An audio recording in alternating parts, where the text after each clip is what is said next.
Okay, we are live, and now let me try to get this overlay to work properly.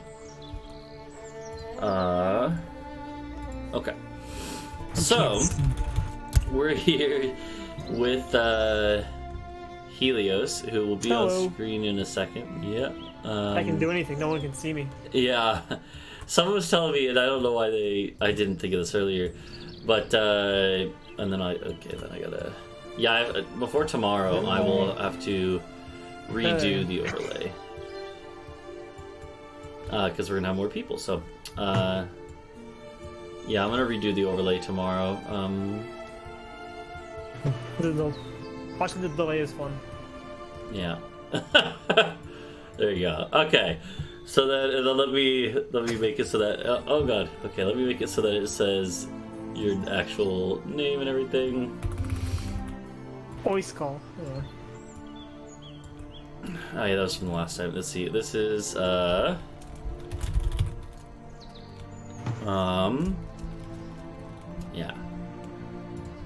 There we go. Okay, yeah, like I said, before tomorrow I will redo the overlay to have enough camera spots for the 4 of us who will be using cams. Now there's 5 of us, but one person is going to be using camera. So it'll be, yeah, you and Tartarus and TSM are the other guys with cameras, and then my buddy Duncan is not going to use his camera as far as I know, which is fine. I don't expect anyone to. Okay, let me turn the music down. So yeah, we can go ahead and get started, I think.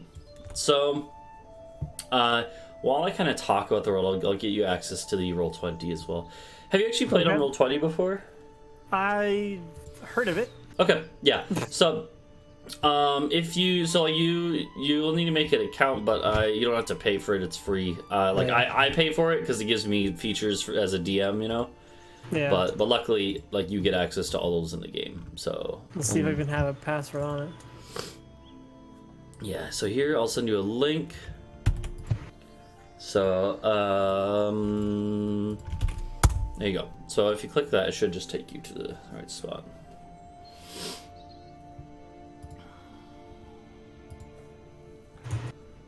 Mm-hmm.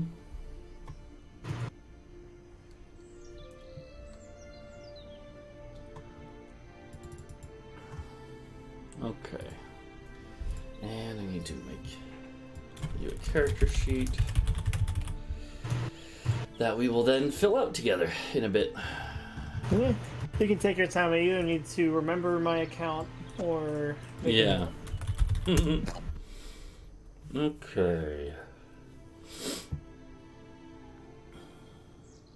Yeah.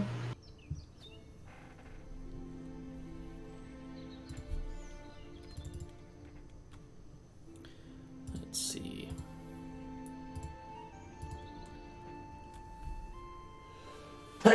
Shit. Bless him. Thank you. Okay, yeah, I'm gonna get some notes up anyways so this works. Because, yeah, so I think what we'll do is we'll go over some of your... So first I'll kind of describe the campaign in general terms, right? Okay. Describe the setting, where everything is taking place and everything, and then at that point, then we will talk about, like, what ideas you have for characters, and I'll jot down however many you have, and then we'll kind of narrow down the options so we find one that works. It's okay. So, yeah. I haven't given like too much thought. Yeah, no, that's fine. Yeah. Like, I think a lot of it, you know, you'll probably come up with a few as we kind of discuss, like, what's going on in this part of the world and stuff, right? Wrong. Okay, we'll make another one, I guess.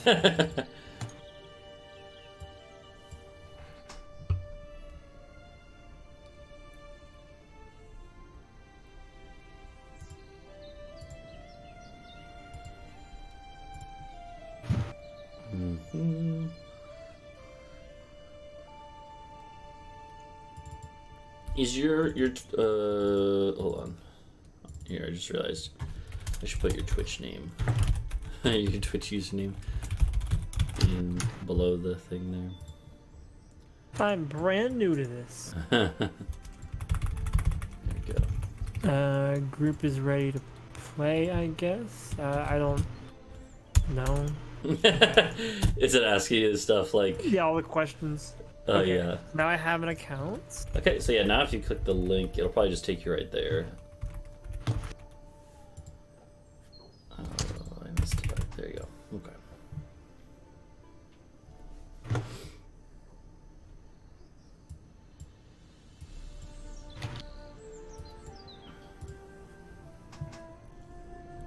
There we go. I think. Yeah, I see names that I recognize from chat.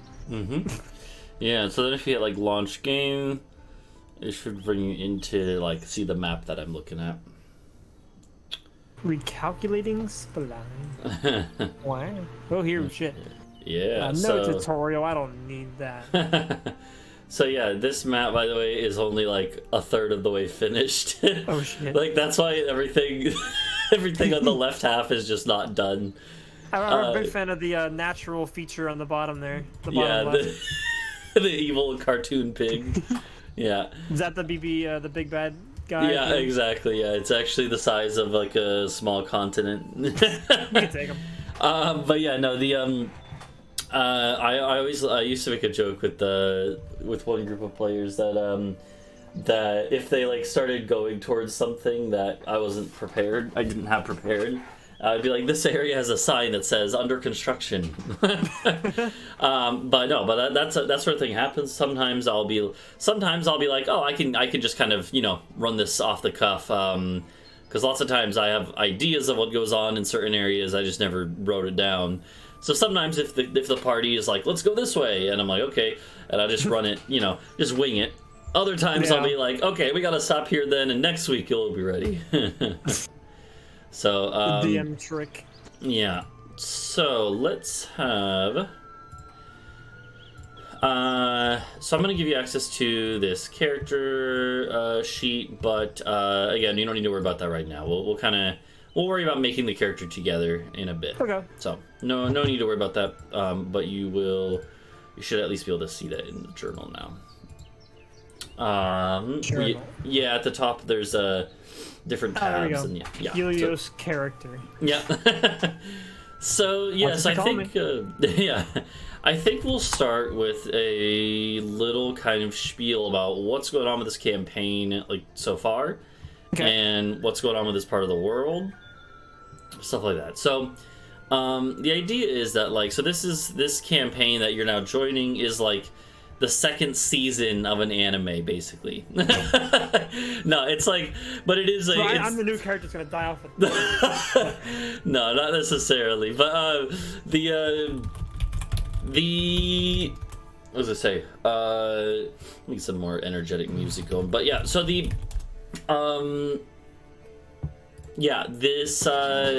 this campaign started with like one group. Also, my camera turned off, didn't it? Or wait, why is it my camera not? Was it never on? It's looking good for me.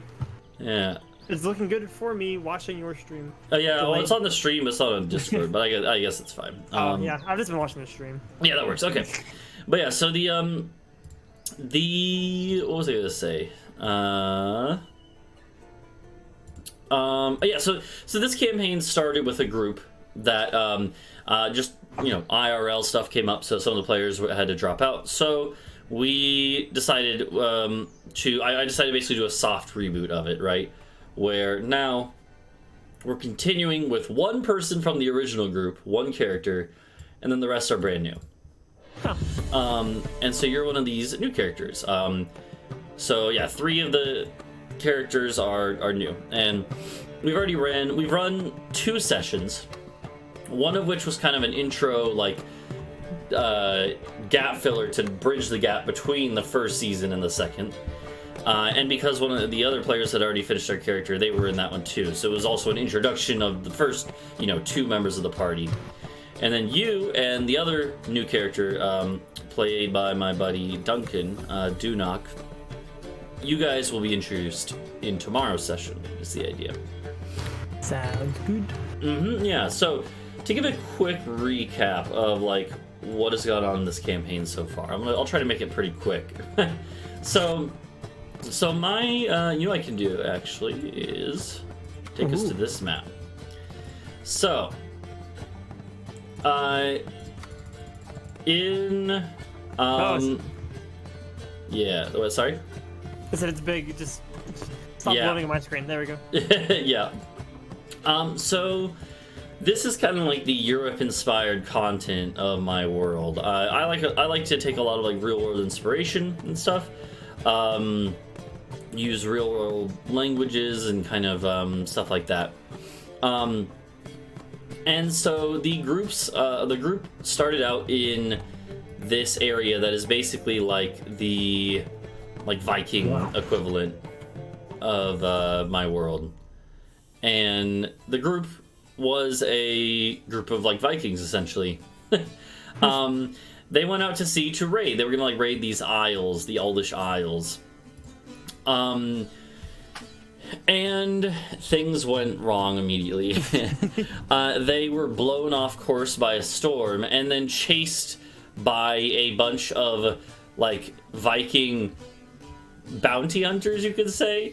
I literally, it's very D&D, like it wouldn't make sense in real life to have a group like this, but it was a group of Vikings who were, it's like they were hunted by a group of Vikings that is so fanatical that they think that they can only gain glory, you know, by hunting other Vikings. So they so yeah, hold on, I'm trying to fix my webcam real quick for the Discord, but yeah, so they came under attack from this group of Viking hunting Vikings. And they, let's see. Oh god, now I broke everything on OBS. Oh god. No, it's good. Okay, there we go. I fixed player. Just a minute. Yeah. But yeah, so I'll fix mine as we go, I guess. But yeah, so the oh,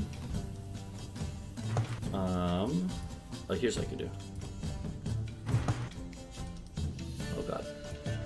Oh god, it's so big. Why is it? Oh, what the heck? I gotta fix my overlay for tomorrow. For now, I'm not gonna worry about it. Okay. So yeah, so the group gets attacked and driven out to sea,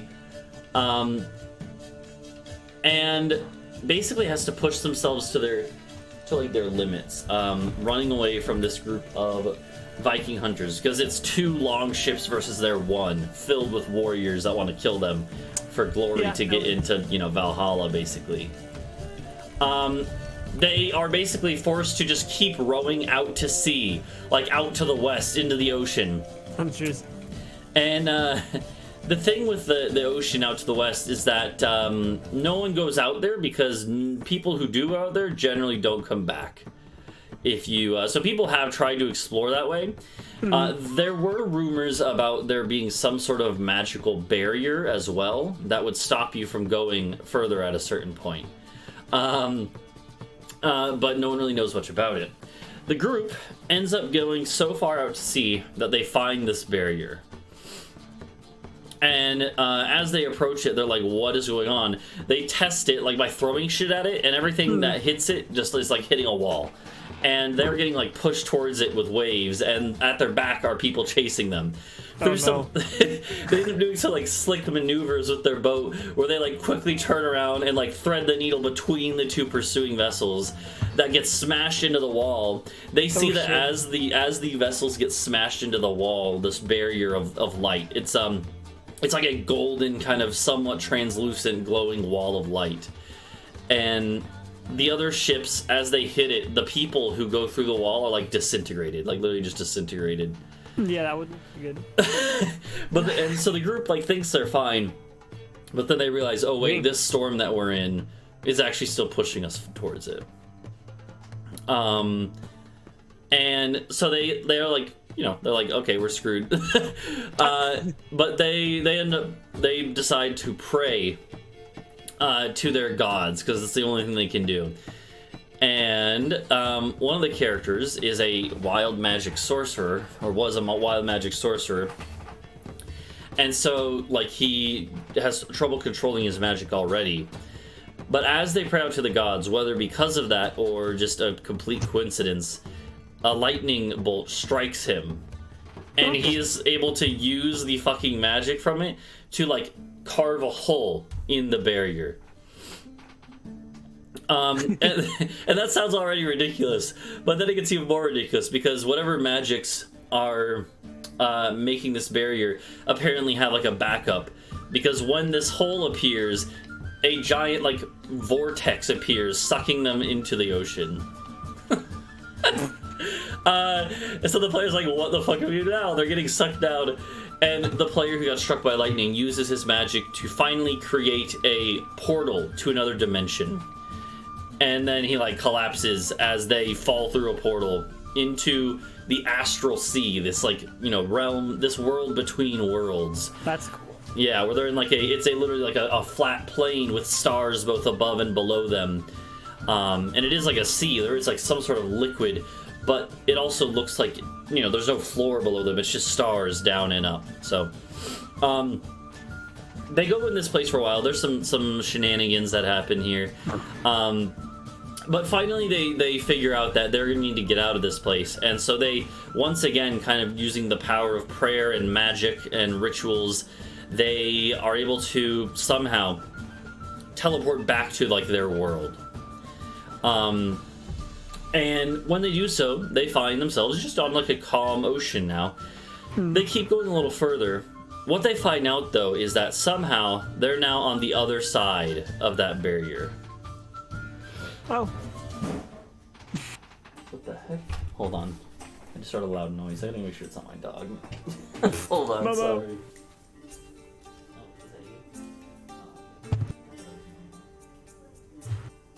Wait, I'll wait for him to come back. Where's my recorder? Oh, shit, where did they like drop something?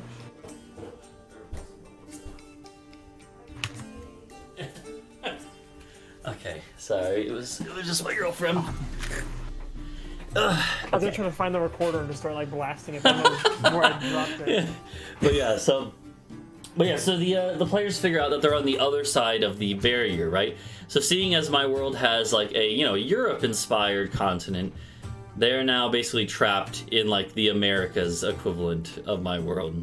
Yeah, I feel that. And right, and they are like a bug.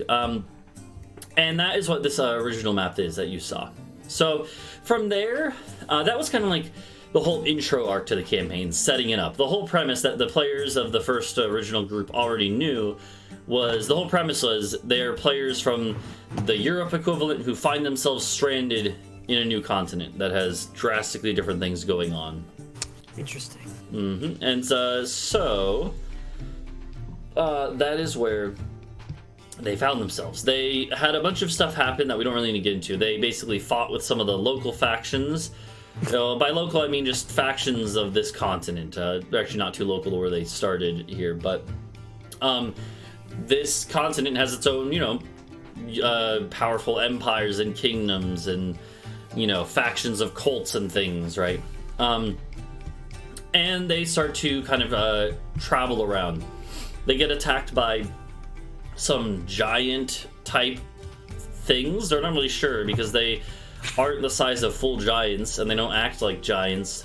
They are mostly, they act Mediums. more like humans. Yeah, but they're still like 11, 12 feet tall, so they're still big, or 10 feet tall. They didn't really know what was going on there, but they were attacked by them. They managed to fend off their attack. And they decided, because things weren't safe where they were, they started right near this this red dot, actually. That's what that marks. Oh, wait. Is it? No, it's... No, it is on the other map. Okay, yeah. Okay, I was just on the wrong map on mine. There you go, yeah. So they started at this, like, red dot. And then, things became unsafe, so they started heading into the mountains, and that's basically where the first season ended, right? Because again, IRL stuff came up. They ended up going through this like a mountain pass up here, and that is where I had the group split up because of stuff outside their control. The characters all basically were driven apart by an external threat, which I don't want to spoil just in case it ever comes up again. The one player who is still with the group, which is Tartarus, whose character is Rook. Actually, yeah, you can see the characters in like the list, right? Yeah. Yeah. So Rook is Tartarus's character. Actually, does it let you click on him to see like the picture and everything? Yeah. Oh yeah. Ooh. Yeah. So his character is interesting. His character was raised by orcs, so he's a human, but he thinks that he's an orc. Oh, that's funny. And yeah, so his character was sort of the least adjusted with the rest of the group in the first place, and they get split up to the point where he is like on his own. He runs away from this threat that splits them apart and is completely lost. He eventually, on his own, not speaking any of the local languages at all, makes his way to this city here of Pune. And in this place, he ends up meeting the second character of the new group, Talvo, who is ironically also from the old world, so to speak, but has been here longer. Yeah, and he's a swashbuckling rogue type, almost like Robin Hood. Right, he steals from the rich and stuff. And yeah, so he meets with Rook, and the two of them are like, he meets with Rook because he has heard about these, foreigners coming to this land. And it strikes his interest because he's like, okay, well, that means maybe they know how to get back, because I'm also from there and want to get back eventually. He finds Rook, and the two of them basically decide to team up, at least temporarily, and they pull off a heist. So yeah, they actually pull off a heist, but at the very end of like a rich merchant in the area. The thing is that a lot of these city-states in this area, a lot of like the richest merchants and stuff also own like slaves and stuff, and so the Talvo is very against this, and so they target one of these slave-owning merchants as a result. Yeah. Most of the slaves taken in like war, basically. There's lots and lots of wars between the various like city-states of this area, and pretty much any prisoners of war are just like put to work as slaves in mines or fields or whatever. So they managed to pull off the heist, except that Rook is captured. Whoops. Yeah. He put on like heavy armor to carry that they had stolen, because he wanted to carry it out with him, but he didn't have any more like space in his bag. So he's like, I'll just wear this heavy armor. He's a barbarian. He doesn't use armor normally at all. And so he's like, clunk, clunk, clunk, clunk, and he can't run with it. And like, yeah. This picture like running down a hallway. Yep. And so he gets captured. Talvo's like, I'm gonna go try to help him. And coincidentally, at the same time that he's about to go and try to break him out or something, a group of the boarmen, this race of walking bipedal boarmen, approach him. A group of like 60 mercenary boarmen who are pretty fierce fighters approach him randomly, seemingly, and they're like, hey, we heard that your friend is captured. We need him too. We'll help you break him out. Talvo, who's quick on his feet, is like, yeah, sure, let's go. So they go to the manor house, the like compound of this merchant, and literally like rip the whole place to shreds. Like they just unleash the boarmen, who just fucking like pillage the place and burn it down. Before the two characters, Talvo and Rook, are like, okay, well, we gotta leave the city. We'll go with you guys since you wanted to see us anyways. And yeah, the boarmen basically tell them, hey, we want you to speak to our leader because you guys are both from the old world, and we want to know about how to get there too, essentially. They haven't said that, but that's basically the implication. And that is basically where we actually ended up with our last session. The group finally reached the capital of the Boarmen. So the Boarmen, like, are a thing that exists in my world, like, on every continent, but they're not like something unique to this continent. But what is unique is that they are ruled here in the form of like a empire or a small kingdom of some sort. In most of the rest of the world, the Boarmen are just like raiders, right? They're nomadic normally, they're raiding. They have like clans of maybe 20 to 30, but rarely more than that. And the players are surprised to find out that here there's a kingdom, or it's called an empire, of many, many, many tens of thousands of Boarmen, seemingly ruled with stability. The players are like, what the heck is going on here? And that, ever since they even made to the continent and heard about this, they've been wanting to visit because they're like, that sounds fun and weird. And they finally get there, and they realize at the very end of the last session, I kind of revealed the reason why this empire of Boarmen exists. Because as they get to the capital city and enter the capital throne room, they see that the boar in charge is like 20 feet tall. Most Boarmen are like maybe 6 to 7 to 8 feet tall, that range. They're taller than humans by a good bit, but not that tall. This one is literally 3 times the size of a normal Boarman, and is clearly not a, like, and the group is quickly put together that he's been alive for hundreds of years too. And so he is the reason why this empire, or why he calls himself an empire. It's more of a kingdom, right, in terms of size.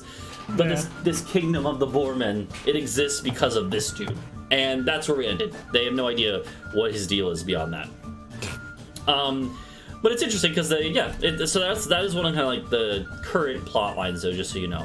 As far as like the rest of this part of the world, just so you know, so here's the deal, right? When it comes to your character, we could have them they could be another person from the old world. That works. There are ways you could work that in. We could even say that you were part of the initial crew that then got split up and stuff when they passed through the barrier. But you could also just as easily, and probably more easily to work into the story, you could be from one of these new places. So to give you like a brief overview of like just the other stuff going on. So I already told you about the Boarmen, right? Boarmen are normally raiders, but this kingdom is very stable. There's even Boarmen here who have become artisans, merchants, and like a lot of them are still fighters in their youth, but then they retire and become farmers, which is something unheard of normally. Normally, most Boarmen, they fight in raids till they die, and they're okay with that. That's the part of their culture, right? They're kind of like orcs in normal D&D. In my world, that role is taken on by Boarmen. Orcs do exist, but they kind of slightly different cultural stuff going on. Yeah. But yeah, so that's the Boarmen, right? There's also plenty of like human kingdoms and stuff across the kingdom. In this kind of area here around like Pune, all these like kind of valley areas here, right? These areas are very fertile farmlands and stuff. Lots of rolling hills, forests, and stuff like that, and fertile farmland areas. This area is pretty much split up into a bunch of like city-states. And some of them are human, some of them are dwarven, and some of them are elven. It's kind of a mix of those three. And the area has been so back and forth with wars and stuff that in many cases it'll be like the population is 2/3 human, 1/3 elven, or like 1/3 dwarvish, 2/3 human, right? Like it'll be all these sort of different mixes depending on which place you're at. So, and yeah, because of the fact that the area is so fertile, that's why there's so many wars, right? People want to take this land because it is rich. It's good for trade, good for crops and everything. And so that's kind of like this area that the campaign has been in right now. up in the mountains are where the big like dwarven kingdoms and strongholds are, right? Like until a while back, the dwarves used to only ever be up in the mountains, and then they decided they wanted some of the slice of this pie of these farmlands, and that's why they're now taking over stuff. Okay. Same with some of the elves. The elves have always existed in some of these areas, but the elves of this continent generally were more like kind of reclusive until more recently as well.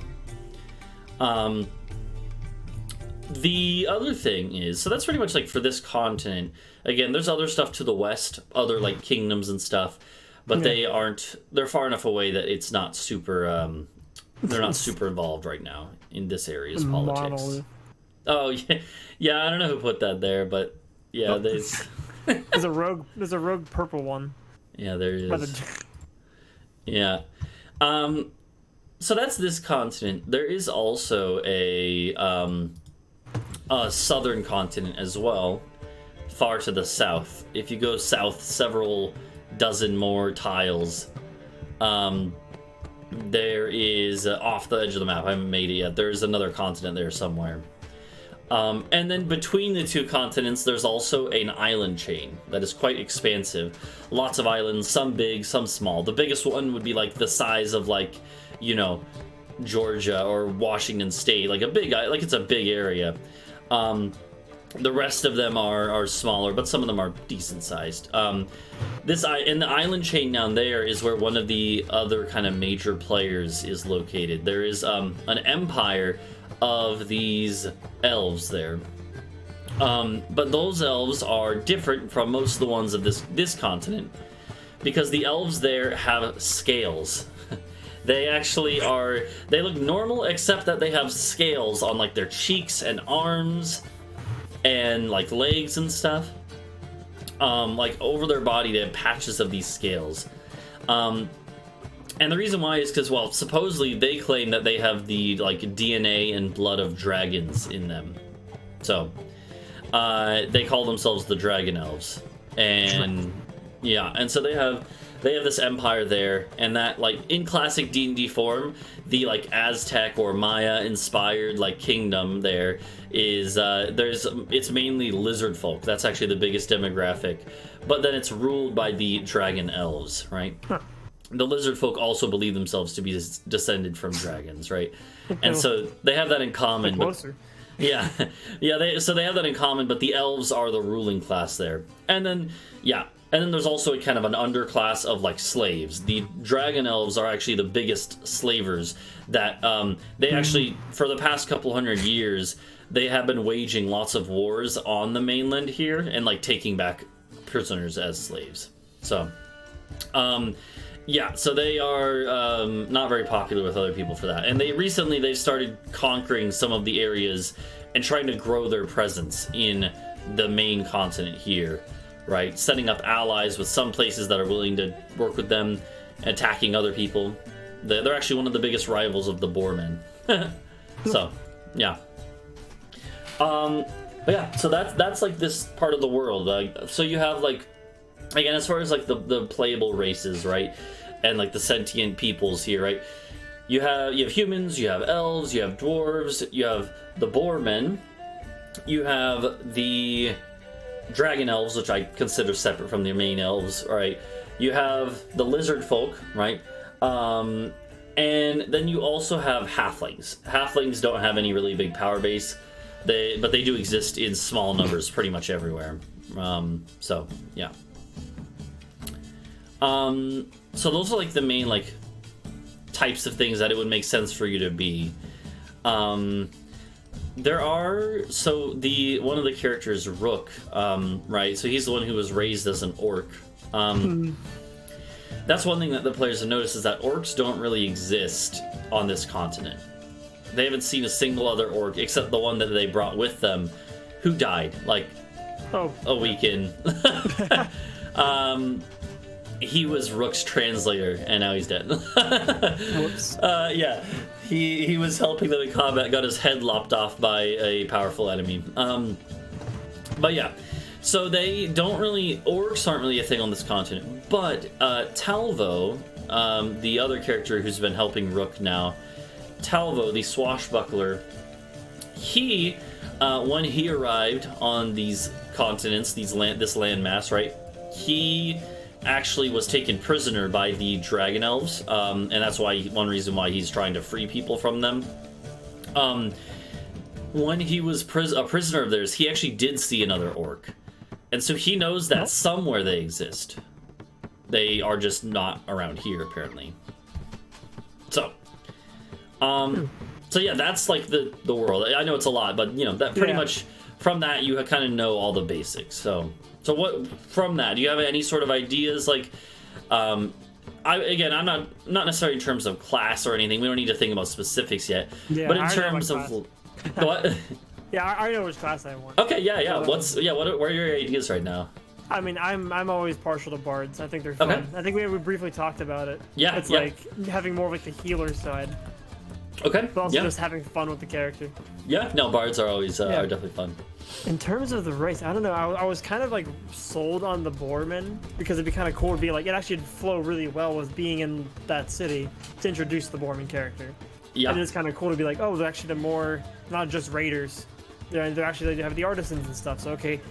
Yeah, that is a more recent development, like the past 150 years or so. And so it is something where your character could, they could have the goal of being like the first great Boarmen bard, right? The board. Yeah. So honestly, I that would definitely work. If you have any other ideas, I don't know. I'm not like I don't know. I was kind of thinking when you first introduced the Dragon Hells, I was like, I don't like them, but because I think they're designed to be a character that we don't like because we're trying to fight them and free the slaves and stuff. Yeah. But the idea of being maybe one escaped or something, I don't know. Yeah. Like an inside man to help them out. That kind of intrigued me. But I think I like the Boarmen bard idea a bit better. Okay. Yeah, there's actually one of the the other new character that hasn't been introduced yet, which is Duncan's character. His character is actually half dragon elf, so that is we kind of have some intrigue there too. So yeah, I'll do the board then. Okay. We'll keep it different. Yeah, no, if you like that idea, honestly, that could work really well. Cause I don't want to spoil what's gonna happen tomorrow, but the basics of what's gonna happen is that the players are gonna be offered work by the Boarmen. That's how I'm gonna get you guys into the next adventure or set of adventures or options for adventures. And you guys, I don't know, you guys might just say, nah, we're good, which is fine if you do that. But what I think we could do is, regardless, maybe your character has gotten, I'm gonna write this down, maybe your character has gotten a name for themselves among the Boarmen to the point where they were personally sought out by the ruler of the Boarmen, the king, to basically be a liaison, or even more than that, a first-hand witness to great events of the Boarmen. Ooh. Right? Basically, if he might be sent, maybe he's gonna offer the group to send your character with them to help to basically, represent the Boarmen abroad, almost as a diplomat, but also that's the word. Yeah, but also using your bard skills to turn whatever you see into great ballads showing off the Boarmen, right? I don't know. That's what I. Yeah, that's just kind of what came to head when you said a Boarmen bard. I was like, that could really work here. Yeah, because it really fits into they're advancing more than just the swords. Obviously you're gonna have someone make that push. Yeah, gotta be someone. Yeah, and it's one of those things that the king of the Boarmen is or the emperor, he calls himself. Actually, he doesn't even call that. He's called the God Emperor. Hyphenated God Emperor of the Boarmen. In the past, especially 50 to 100 years, he has been trying to really establish the Boarmen as an empire that can be trusted to deal in trade and alliances. And so having your character kind of establish this more, right?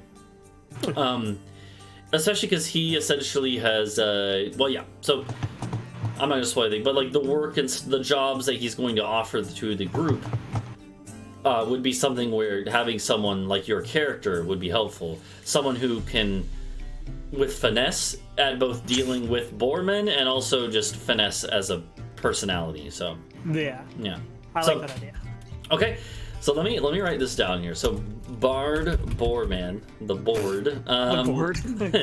who is okay. So he, as far as okay, we can kind of come up with some basic character details here. As far as like, did you have in mind that they were from like a rich Boarman family or a family of traditional warriors, or and then like would they have had an education, or would they have had to find that out on their own? I would say I'd go education, yeah. Okay, so like from a somewhat like well-off background, then maybe. Yeah, not like a royalty, but Yeah, just like good old mid. Yeah, we'll say that like maybe from. Again, like for a couple hundred years now, the Boarmen have started to get more into like stuff like not merchandising. That's different. Mercantilism. That's right. Yeah. So we could say that like maybe you're from just a middling kind of merchant family, which is not going to be super rich or anything, but well enough that they could afford stuff like an education for your character. So, I don't know. Would that work? Merchant/artisan family, either one. It works to me. I don't know. There's a difference. Yeah, artisan would be like, I don't know, maybe someone who runs like a smithy or something, or runs like a could be anything, like a manufactory in the city or something. A smithy would be funny because that's where I got my instrument from, or I don't know. Okay, I mean it could be like it could also be literally like an instrument maker, but if you think that's too easy, it's up to you. That might be a little too easy. Okay. Yeah, because like if I'm going to be like the first big one, then yeah. Okay. What is here's a question. What is the instrument that you want to use? What type of instrument? Stringed or like percussion or we'll go strings. Strings, okay. Yeah. Okay, sounds good. Because here's what I was thinking is like no, it's so silly. I was like, what if your character, what if their like family was like a smith, like their dad was like a blacksmith who eventually had a booming business where he hired other smith apprentices and stuff, and your character as a kid like made metal strings for an instrument or something. Yeah. Oh wait, that'd be cool. Yeah, it's like we invented the first violin. I don't know. Yeah, something like where, because like I guess most string instruments of this era like would be like, I think aren't most types of strings like that made with like, I don't actually know. Yeah, I played strings for like 10 years. I don't know what they're actually made of. There's some kind of metal wound together. Yeah, they're made from. Okay, yeah. Apparently they're also made from sheep intestine sometimes. But yeah, steel, nylon, or sheep intestine. That's really interesting. Pretty sure we use the steel one. Yeah, probably nowadays. But that could be funny, right? Is maybe like the like. Yeah, we're the family sheep. Well. Yeah. I like the idea that maybe your character is the first one to use like steel strings on an instrument in this part of the world. Sheep, man. Like we need the sheep for other things. Yeah, I don't know if you like that. I think it'd be interesting. It's kind of funny.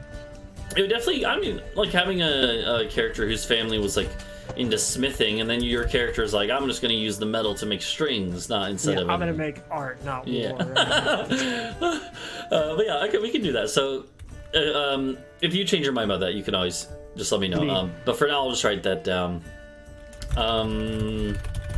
So made strings for instruments as a kid, and we'll say that like maybe. It's up to you. Do you want it to be one of those things that your family was supportive and that's why they gave you the education, or it was begrudging, or like you did it on your own time? Get out of the house. Get these instruments out of the house. No, I don't know actually. It's kind of yeah.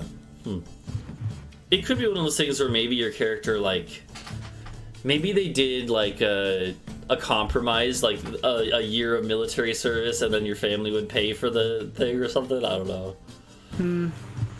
But they definitely, I think probably military service is common but not mandated for the Boarmen, so it wouldn't be necessary. Yeah. maybe it was like, well, I don't know. Yeah, cause I personally am not like a super big like military fan of things. Okay. But it's like, yeah, that's kind of a tough question, like where to go with that.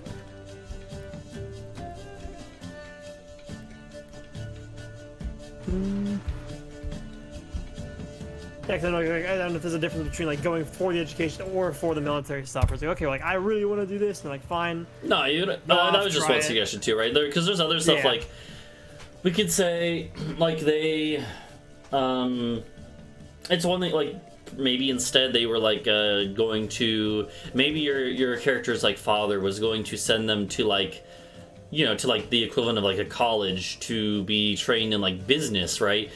And then your character just spent all their time taking music electives instead or something. Yeah, and then whoops. Actually, I kind of like that idea. Okay, yeah. So they snuck that in while they were supposed to be taking business finance classes about how to run a smithing business. And then whoops accidentally became like. Yeah. So education was paid for by family. Was intended to be trained in finance and business. Ended up spending much more time and energy on learning how to make music instead. Learning how to play instruments and make music. Okay. Yeah, I like that.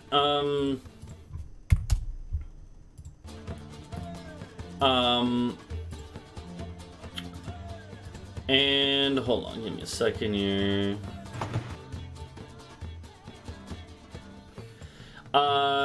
Yeah, that works. I just realized I left a drink in the freezer. Let me go grab that real quick before it explodes.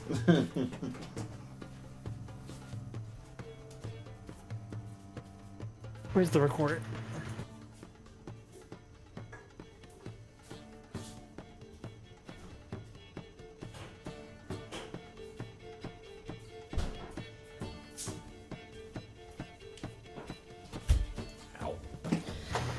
Okay, so, and then, so then getting to the stuff more recently, yeah, okay, actually, how old did you think they are? Boarmen live about the same age as humans. We'll put them about the same age, like 25. Okay, sounds good. Out of college. No job, you know how it goes. I say, like, yeah, mid-20s or so, okay, We'll say maybe. Do you think that they were? So I do you like the idea about them being like kind of picked by the emperor or his staff to because he was like noticed? I kind of like the notice idea. Like he was just doing this shit for fun, and like, you know what? Yeah, because I was gonna say it could be that he was noticed at school, or it could be that he was noticed just out on the streets doing his thing. So.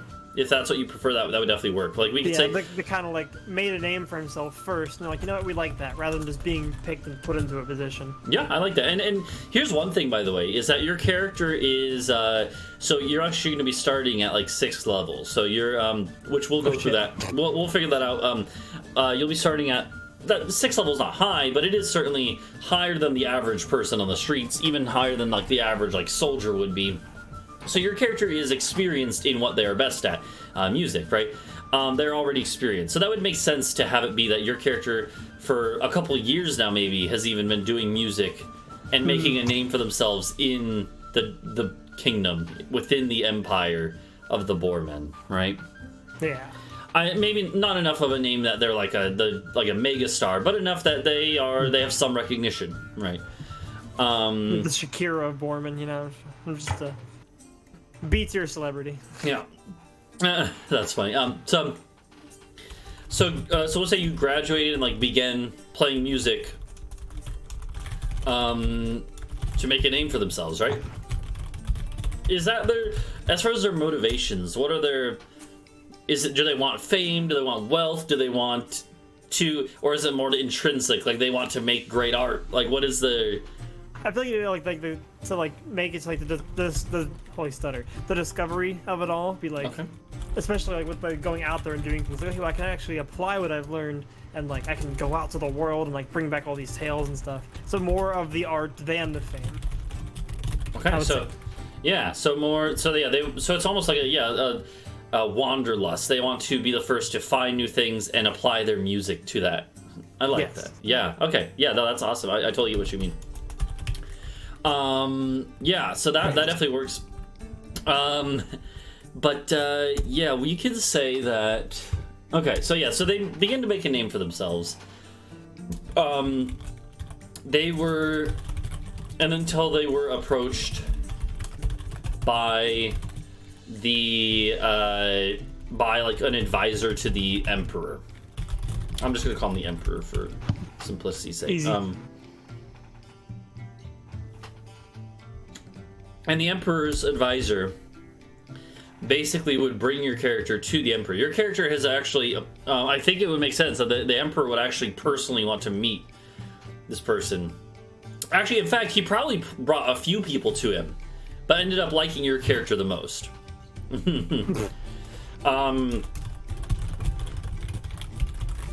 Hold on.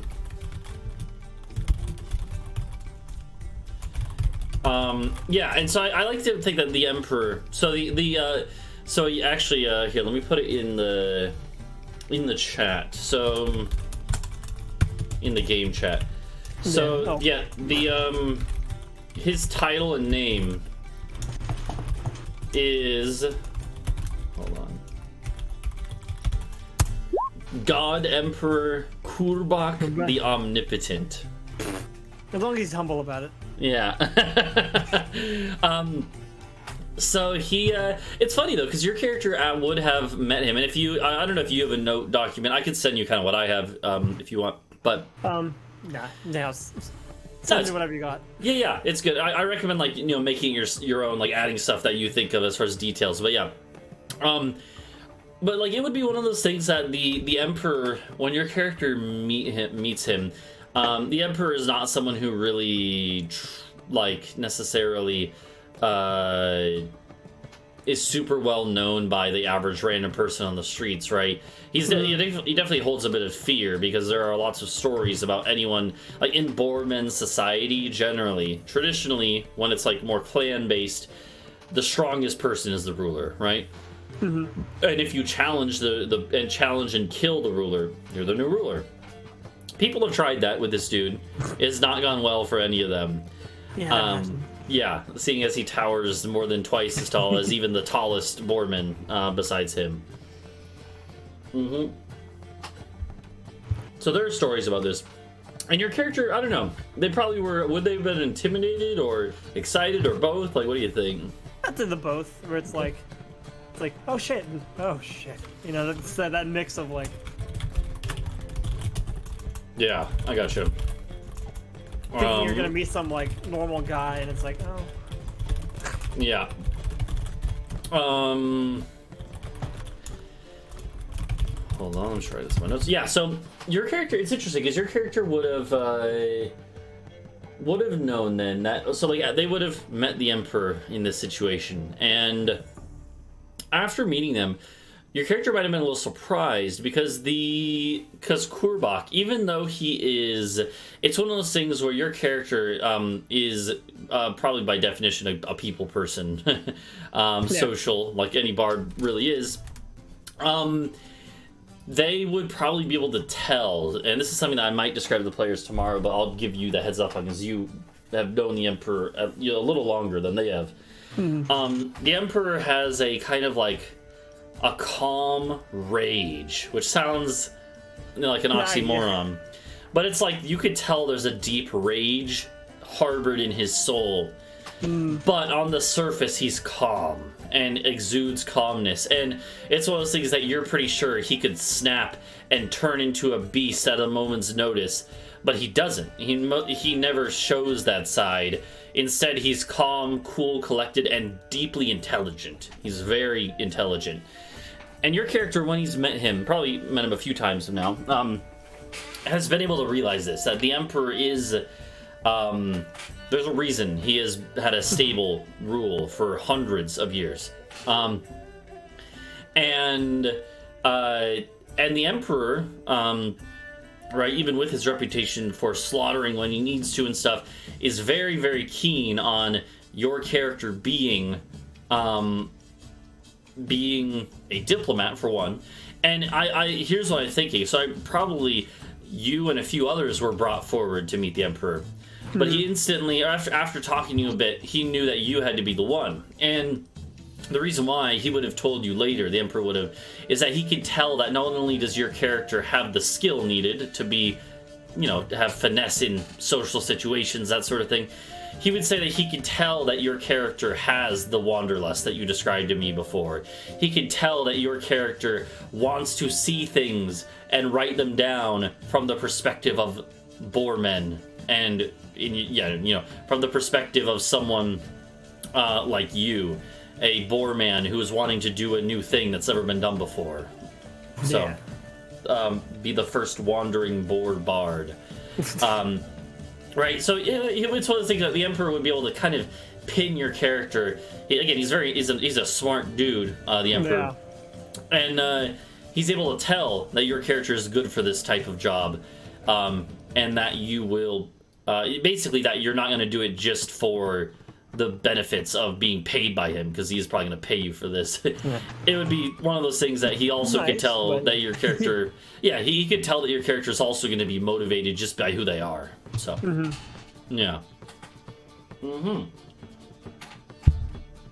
So, I think that sounds good, and this would have been like, to put in perspective, a couple weeks ago in game time, right, in the world.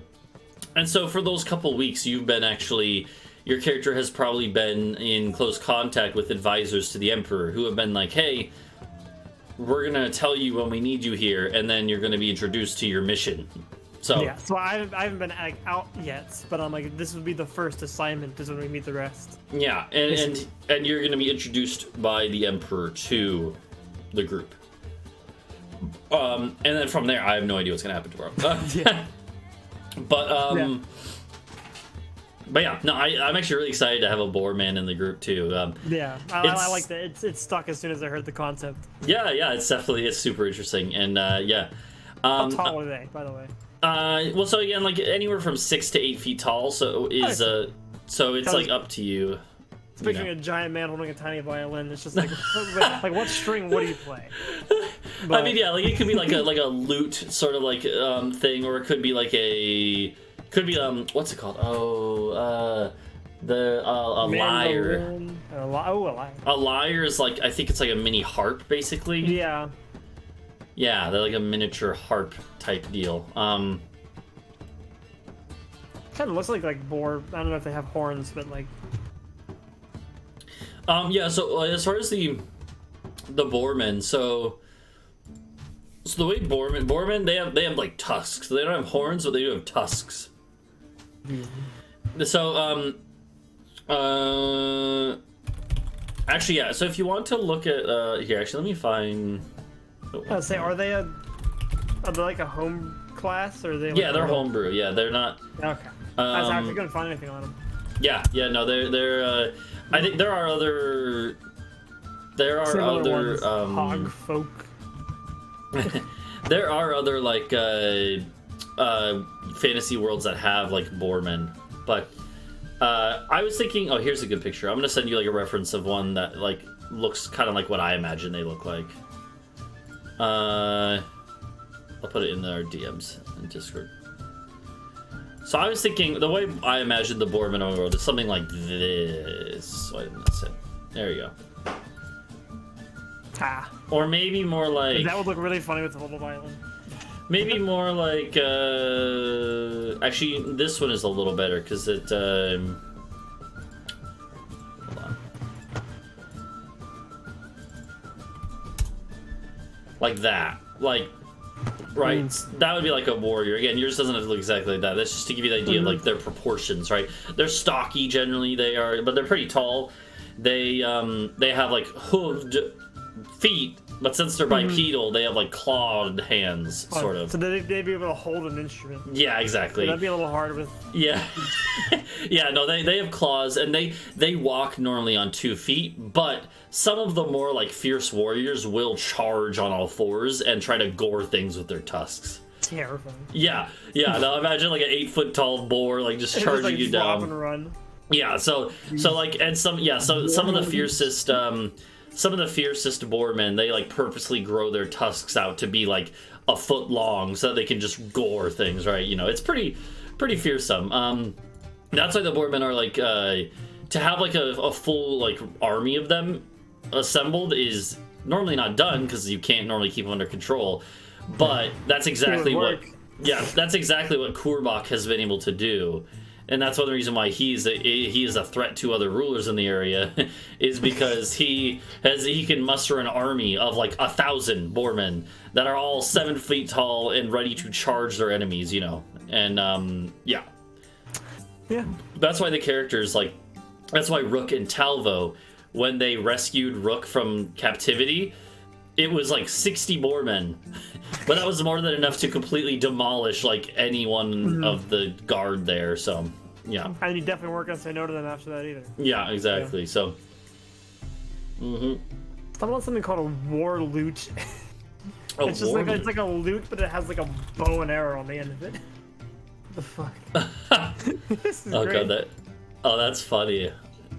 That is fun. That is really interesting. Yeah, I found it. It's like a homebrew that someone did. How real that is. Probably not a starter weapon.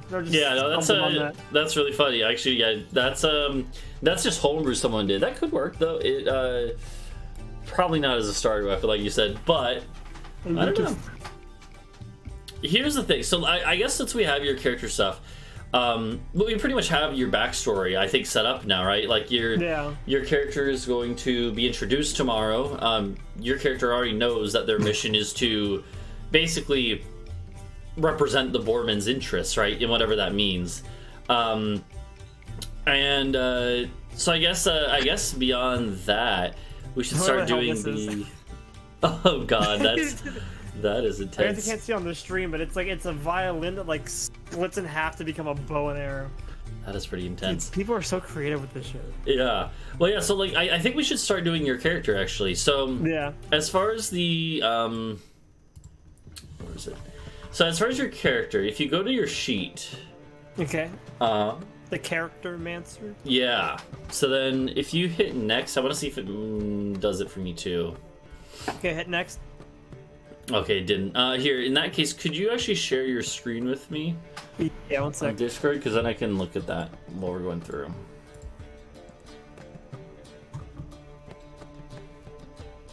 Oh, it's gonna ruin the cameras, isn't it? Hold on. Yeah. Okay, hold on. Let me just fix this real quick, and then it's gonna. Oh God, Discord is. I'm just tiny. OBS is not gonna like this. That's fine. No.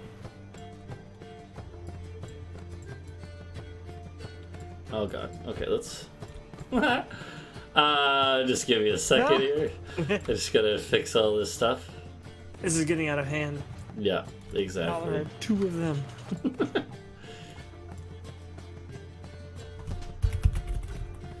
There you go. Okay, so.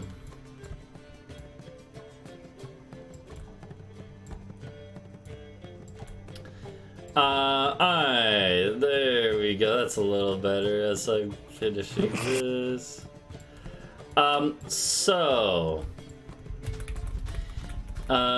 Actually, this might not even be enough because I might need to also move it more for myself. We'll see.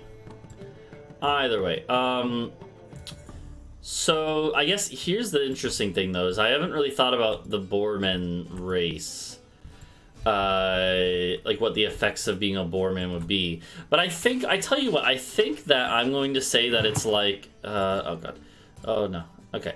There you go. I fixed it. I think I want it to be probably similar to like the orcs, because I think that is like a big thing. So orcs, as far as player benefits, let's see. races, orc. Mm-hmm.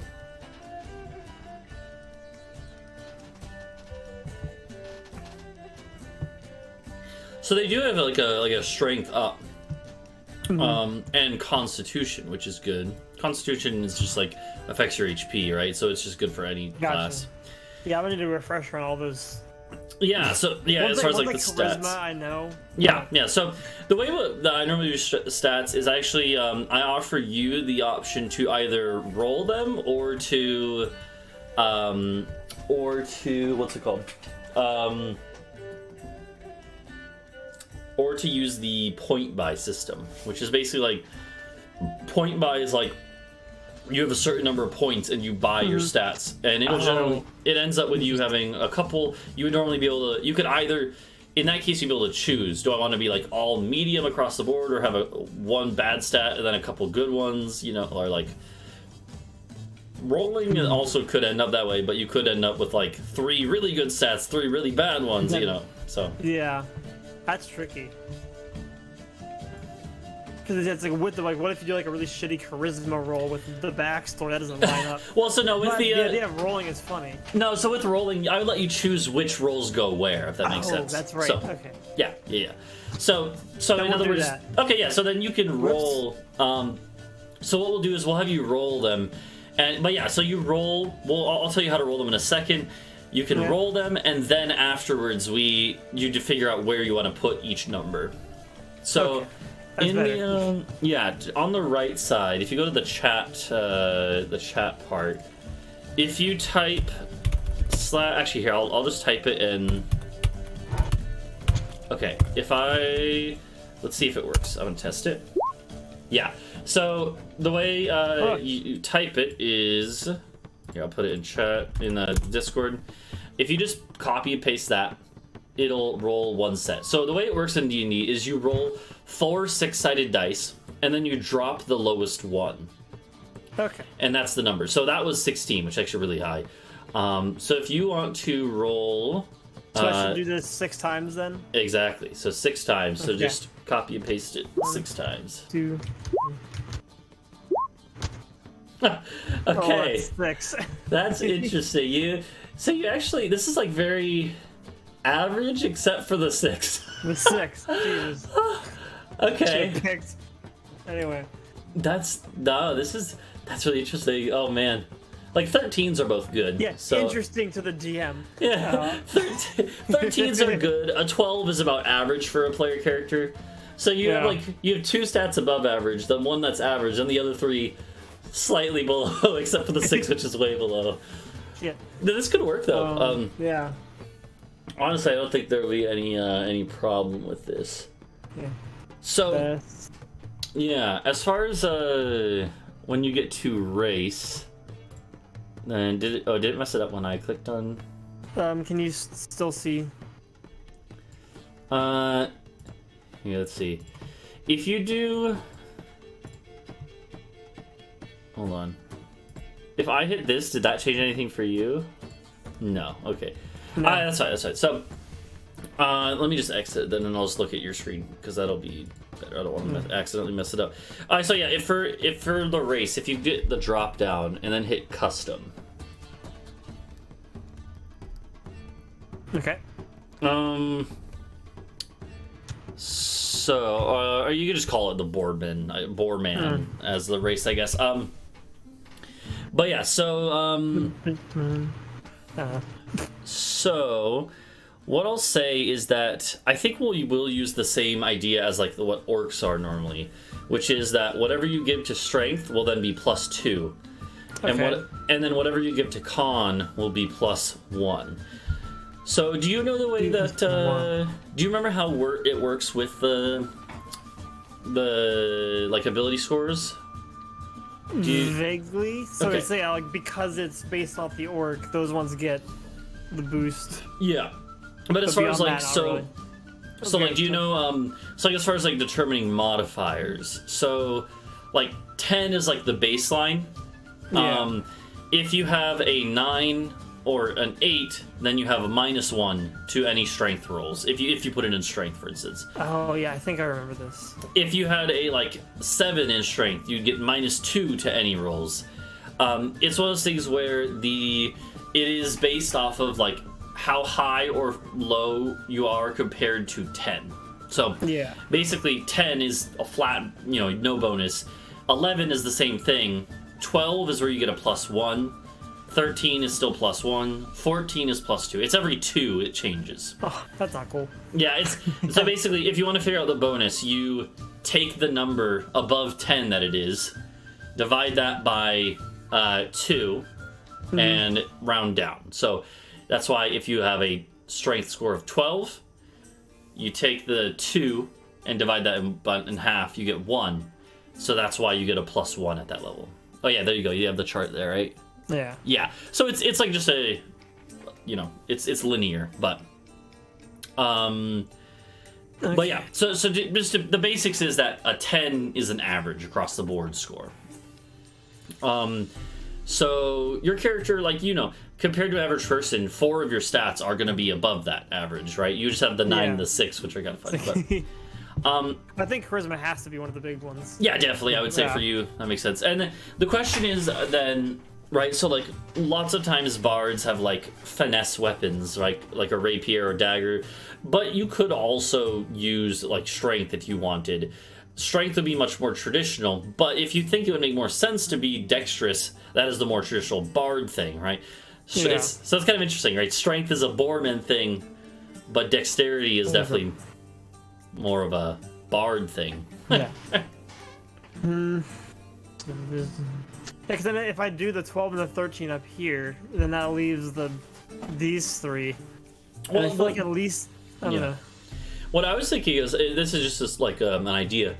Like, it could be funny if your character isn't actually very strong for a boarman.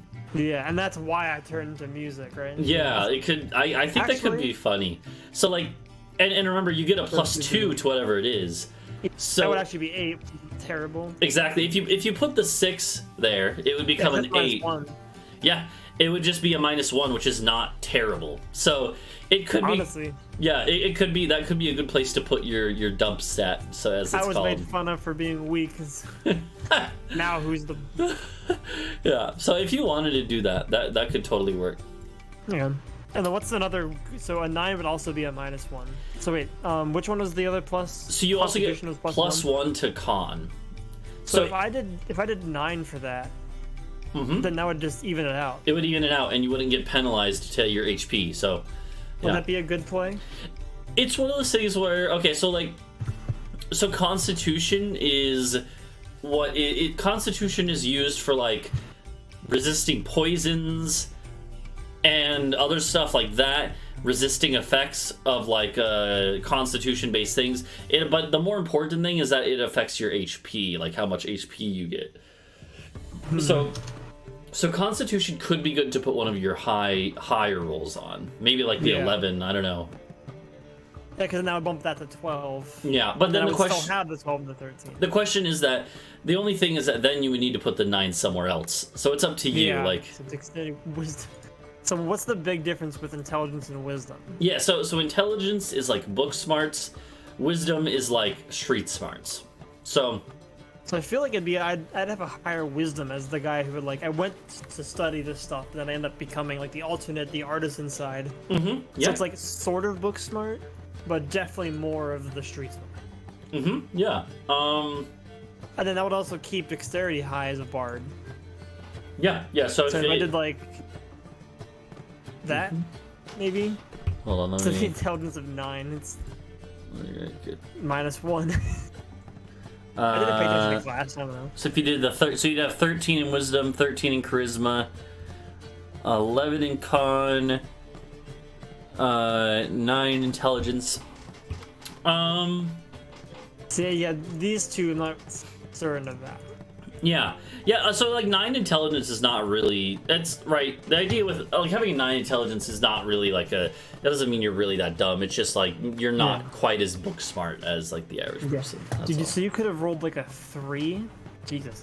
Yeah, the lowest you can roll is a 3. Yeah. Yikes. So, okay, so in that case, that would work pretty well, because then your strength would get bumped up from 6 to an 8, and I think you can change that on this here. Yeah. Okay, so should I do that then? Yeah, just put it as an 8, and then the con put it to a 12, right? Yeah. Okay. And yeah, I think honestly that's pretty good. And yeah, definitely it makes sense for your character to be high wisdom, high charisma, high dex. Low intelligence. Yeah. Yeah, 9 is still like within the realm of normalcy. 8 is where you start to get to be like, this guy's a little slow, but but the other thing is like the boarmen generally don't really have much education and stuff, are like, So this is 9 is a good one for them. Yeah. Yeah. So that works. And then as far as alignment, I don't know. So as far as alignment, I don't really worry about alignment too much. It's whatever you think fits with your idea of what they are already, right? So. No. Chaotic evil. I don't know. I feel like I kind of like the chaotic good idea. Okay. So they want the best and are willing to break the law if it means that they think it's morally right. Yeah, because I'm working for the big guy, but we're also doing something new, so we can like. Yeah, it's one of those things where like chaotic good is the idea that like you don't care if it's lawful or not, right? In a literal sense of legality, you don't care if it is following order and tradition. You just want to do good one way or another. You're willing to do whatever it takes, even if it's viewed as heretical or anything. Yeah. So. It could also be chaotic neutral, yeah. Like Zyle was saying in my chat, chaotic neutral would be much more open to your interpretation about like, neutral in this case. Neutral in this case could mean like they try to do good, but they're not necessarily perfect at like only doing. Yeah, it leaves the flexibility because it's like I tend to go to the good, but you never know. So maybe chaotic neutral. Okay. Yeah. In the end, that's only just I tend to view that sort of stuff as descriptive rather than like like it's just meant to be flows around. Yeah. Okay. Why? I'm trying to get. Oh no! I think I broke the OBS. Oh god damn it! Okay. No. I'm trying to pop out the. Okay, I fixed it. Whatever. Okay. So then, I'm gonna make this bigger, but I'm not. Okay. Either way, so then what else is there? I'm having trouble seeing it. I'm gonna make it bigger. It's gonna screw up OBS again, though. Hold on. No, it's fine. I'll just leave it like this. Okay. All right. So. Yeah. Yeah. What's Creature next? Type. That would just be humanoid. Human. Yeah, just tell me what those options say. I can't really read them. Okay. Size. Medium. Yeah. So if you drop down. Speed will be 30. So. Oh shit! I'm not gonna click all this. Proficiencies. Oh, okay. That's a good question. Let me look at what weapon, armor. You're gonna get proficiency in. Weapon, armor, skill, tech, language. Does it have a list of like the skills there? Yeah, it's weapon, armor.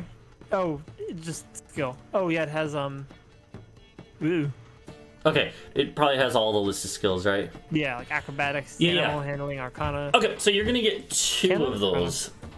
Okay. And it will be from. Well, actually, which 2 sound good to you? I'll just let you pick 2, and then. Geez.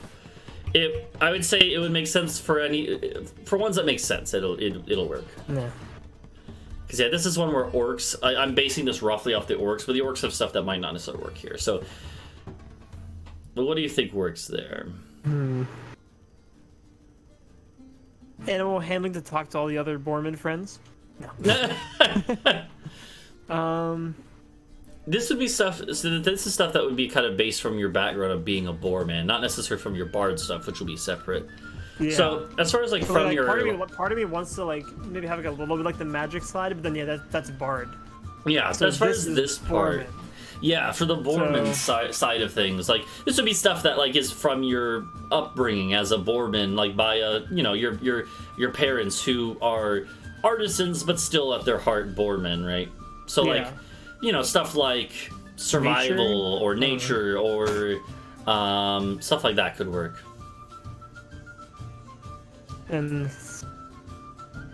like performance would be like a Bard thing. Yeah. But it could also be like a natural thing. It's like, you're born for the role.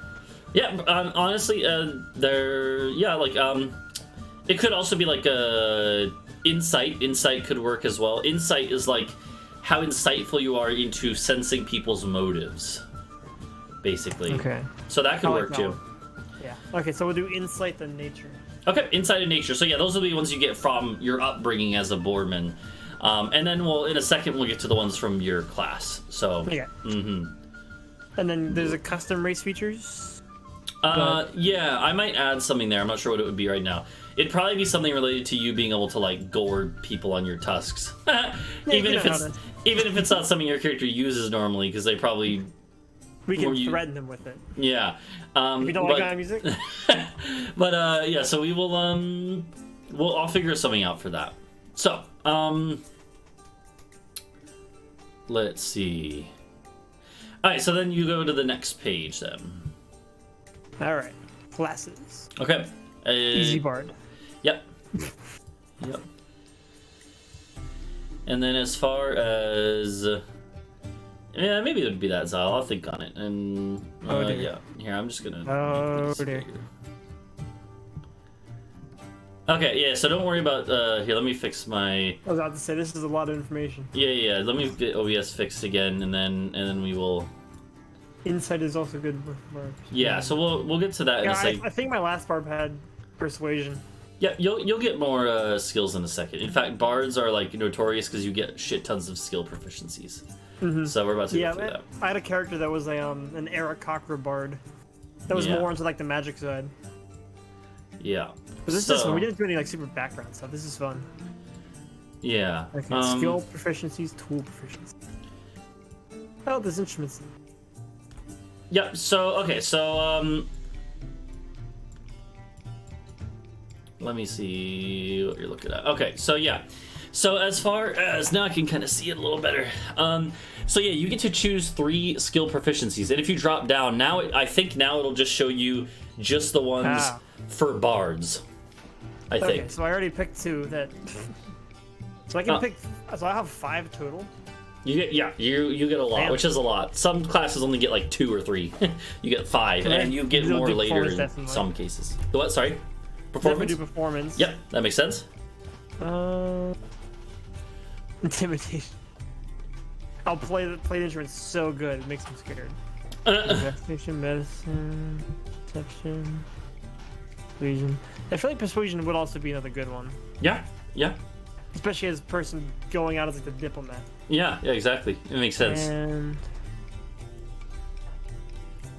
deception is doing. Are there any suggestions for like for a third one to round it out? So you already have insight, persuasion, performance. It could be like deception if you think your character lies a lot. If not, yeah, I feel like they wouldn't. Okay, yeah, maybe like acrobatics if that's an option. I think it's an option. Right? I am not very strong, so I can be like smaller and like move around a lot. Yeah. Your character is nimble for a Boarman, so the nimble loot. Okay, yeah. And then tool proficiencies. I like how tools are just instruments. Yeah, it includes instruments. How am I supposed to... So what type of instruments? You could do multiple types too, right? Yeah. But and again, if there's ones that are similar to that but aren't on there, right? Like a specific type of instrument that you're thinking of. Yeah, I assume that the viol is probably close to a. I'm thinking like the string style. Yeah. If you wanted a viola, violin, fiddle, like any one of those. I don't know what they have on there if any of those are on there. Bagpipe, drum, a dulcimer, flute, horn, lute, lyre, pan flute, a sham, or a v. If I would say just put No, a sham is like a flute thing. Probably, I would just probably put like maybe I was thinking veal. Yeah. What is a dulcimer? I feel like it's like a piano thing. A dulcimer is like a stringed instrument, it looks like. Yeah. So I also looked that up. So whatever like string instrument looks closest to what you're thinking. Should I pick one? I mean, you could pick more than one, but what are the other proficiencies that aren't instruments? Because on there, are there any? I don't get any. Oh, okay. It's just They're all instruments, yeah. Yes. All 3 total proficiencies are instruments. Okay. Hold on. The weapons and the armor are just they're locked in. Yeah, those are. Cantrips. Yeah, do you? Oh, that's. Hold on, let me look at something real quick. Yeah, you're right. 3 musical instruments. Okay, so yeah, you get so then you get 3 instruments. So I might as well pick 3 then. All right. Yeah. So you get the viol. And drum is definitely like one of the traditional Boorman instruments. Yeah. Like war drums and stuff, but it's up to you whether you would have kept that tradition going. I'm gonna carry all these things. Yeah, because like I have 2 strings, but like or maybe not the. This is hard.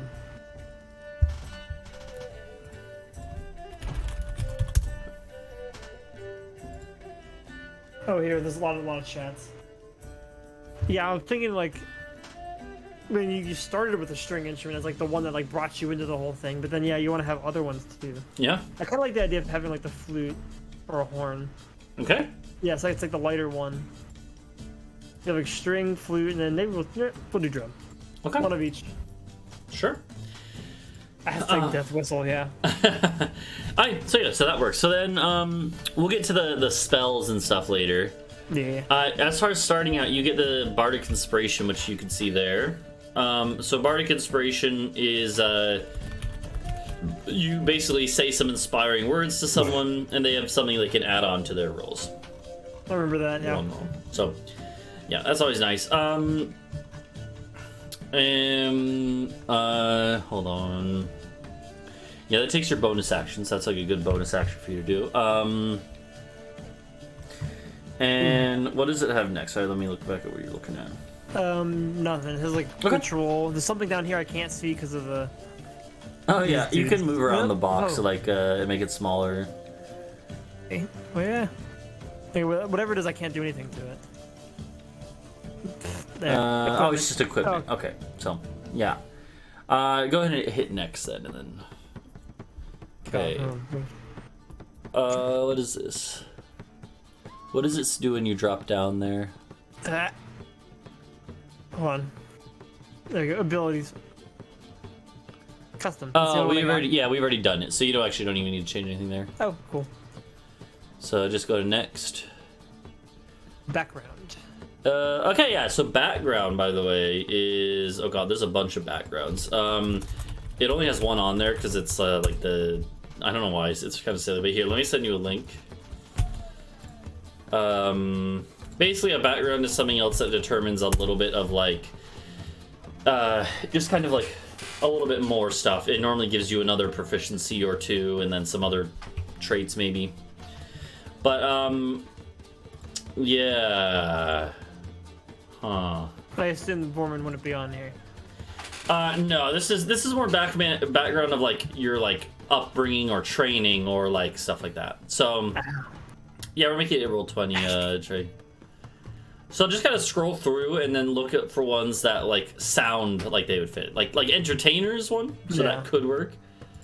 If you did entertainer, you would get acrobatics and performance, which means that then you could change those to other ones based on like yeah. Well, it's also because I don't have any content, Trey. What is it out? Wander? I don't know. Well, like, yeah, so if you wanted to do something like entertainer, yeah.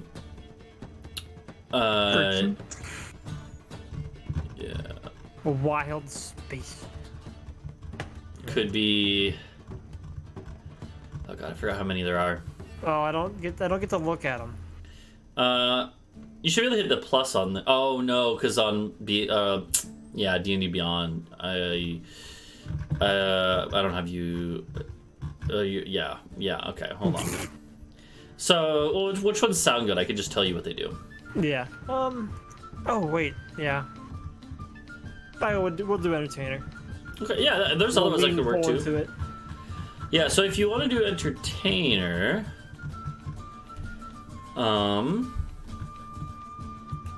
okay. In that case, then let's go. It should be good for now, Dre. We'll worry about it right now, but yeah, we can do that later. Yeah. So okay, so then in that case, as an entertainer, you get proficiency in acrobatics and performance. So which you already have both of those. So what we can do is if we go back a few pages to at the top, you can go to was it class, and then change those ones. Okay, so performance acrobatics to something else. Holy shit. Yeah, you get a lot of skills as a bard. You're very skilled. Well, I mean, I do want to do little Arcana's magic stuff, right? Yeah, and it's like, even though your character isn't super high intelligence, they have training in that specific thing, right? So, like, it's the thing where you could say that they are, even though your character is not super high intelligence, they're not going to be naturally skilled with history or religion, but Arcana specifically, they have a bit of training in. We took an elective, right? Exactly, yeah. Perception, performance. So performance took off because that would be on there. What's the other one? So you acrobatics. So you're gonna get rid of acrobatics and change to something else. Survival, stealth, the stealth flute. Now that can. Sleight of hand. Good question. Could be, it could be something like is investigation on the list there? Yes. Yeah. So like investigation is like right, if you, I don't know, that's more of like a rogue thing in general, but like looking for traps, that sort of thing, being aware of your surroundings, but... Yeah, and I feel like if I'm the first one to go out into the world, I wouldn't have much knowledge in terms of traps. Okay, but it could be good at looking for them.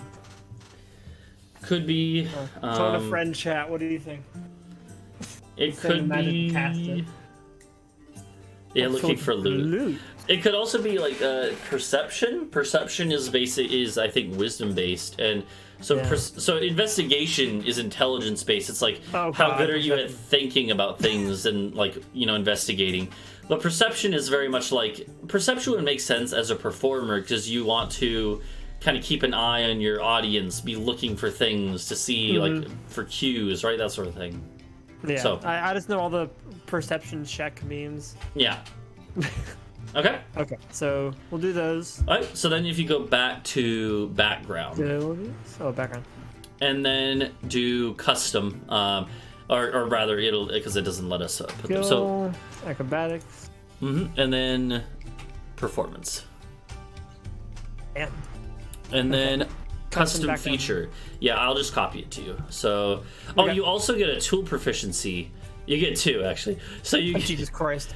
So you you get a tool proficiency with a disguise kit.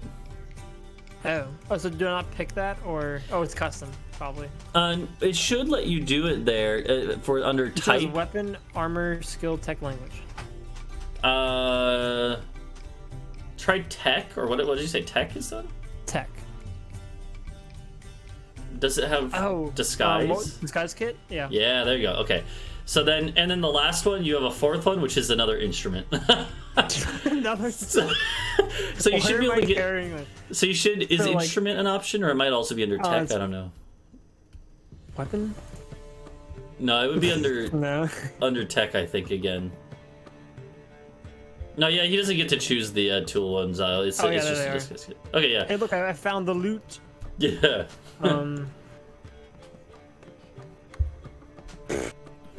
This is fun. So basically, we're meeting up with the party. They're gonna just carry all my instruments for me. Well, so technically, you only start with one. Yeah. So you choose one that you start with, but But we could also maybe tweak that too, because you're starting at a higher level. Horn would be funny. Yeah. What even is a loot? A lute is like a classic stringed instrument. It's like an avocado. It is an avocado, that's true. Okay, a lyre just looks really cheesy. A pan flute's that like little dude, but I have like a regular flute already.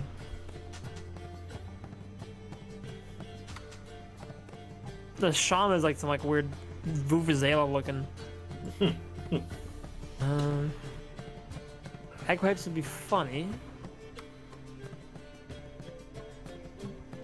Maybe we'll do the dulcimer. That could be, maybe that'll be the starter one, because that's like, Okay. it looks like an instrument you would build. Okay. Yeah. Yeah, that's fair. So anything else for adding there? Oh yeah, so then you also get... You could use it for bonking.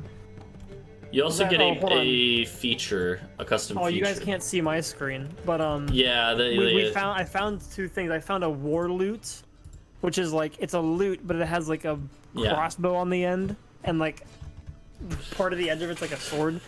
I also found a violin that snaps in half to becomes a bow and arrow. Honestly, we could have one of those be your starting weapon. Cause so here's the thing, right? Normally you wouldn't start with that in a campaign, but the idea is that you're starting at 6th level. Your character is already somewhat established. Yeah. Also, yeah, actually, here. So, by the way, here's the feature. You could just copy that into the custom features part. Yeah. Here's a question I want to write in my notes. Like, how your character has some fighting experience. How do you think they got that? Would it be like just maybe they took a fighting elective at college? They got beat up for being small. You got beat up? Okay. It could be that literally in the streets you know, had to fight. Yeah. What do you think? You tried, it's like, okay, like classes weren't working out, so I'm just going to skip class and play the instruments, and got beat up by the other students. Okay. They'll learn. So you found some like natural fighting talent, just like kind of street smarts, hanging on the streets. Yeah. Here, I can post links in the chat. I wonder, copy and then. This is the battle loot, which is just fucking so funny. But yeah, so okay, so then when it comes to, hold on, okay, you honestly don't need to worry about the personality traits and stuff right now. Those are lots of times I think they have like tables that you can roll on if you kind of want to let the dice decide stuff like that. Yeah. And it can be good, but you don't need to worry about that right now. It's a hot plot. Yeah. So you can go to the next page. Or whatever. Yeah, so then it should, if you want to do I would recommend doing the starting equipment option. Starting wealth? Starting wealth would be if you just want it to be turned into gold. I'd recommend starting with the items. It gives you the choices that you would normally have. Oh, okay. Boy. What would you recommend for this? Generally, so like, let's see, it's rapier or longsword or any simple weapon. Simple, so it's like... most of them, the simple weapons aren't like super great, although some of them are fine. Rapier is like the traditional dex one, the most popular dex weapon. Right? It's like the one that like pirates have, right? Is that really like a dueling one where you go stab, poke. Yeah. Right. Yeah. You can do that with a flute. So yeah, we'll go basic. Okay, and then next one Does it tell me? Doesn't. Okay.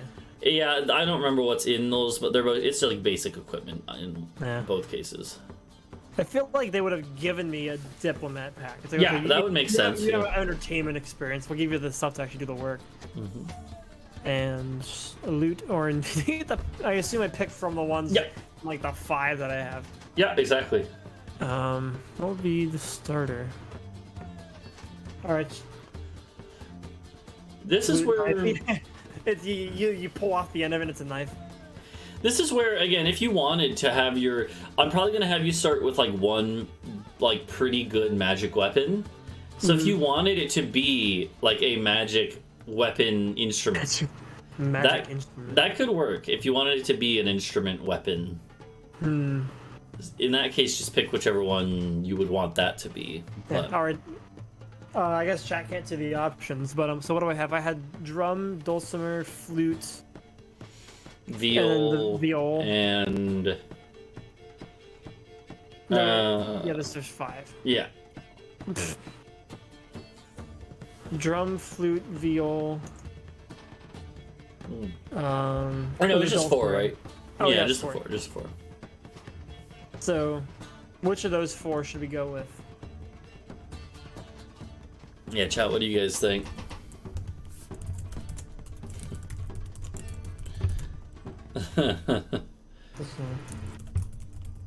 Yeah. Oh, I just put 2. The different order. Yeah.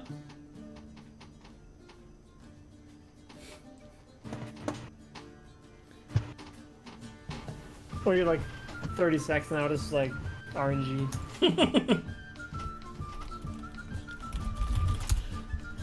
I'm checking something real quick too, so this works. Maybe good for like a magical instrument. You could also pick your starting magic item to be something else too. It doesn't have to be your instrument. That does sound kind of fun. Yeah, it's up to you.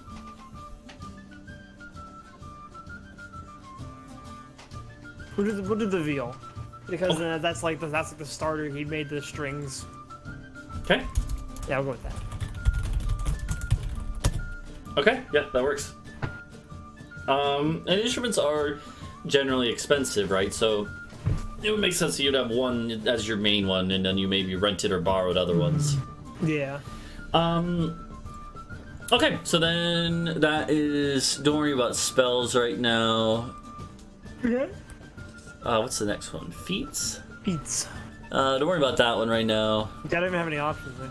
Yeah, bio.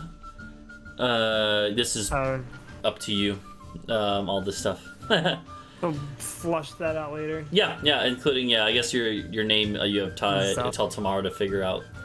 As long as we can go back and edit this. Yeah, you can. I have no idea.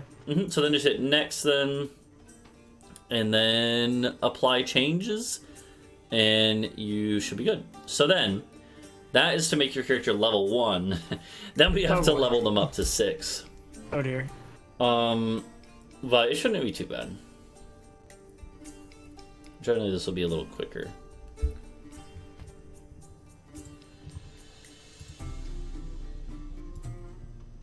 Okay. It's taking a while. Sometimes it normally doesn't take that long, but That's struggling.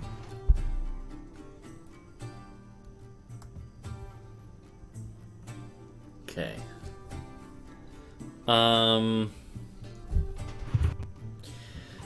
What we can do is, hold on, maybe try exiting out the thing and then coming back, or going to a different tab of it. Let's see, and then going back to Charactermancer. That's weird. You should be able to exit so you can move the box around and stuff. Yeah. Whoops. Popped it out and save if that does anything. Okay. Apply change.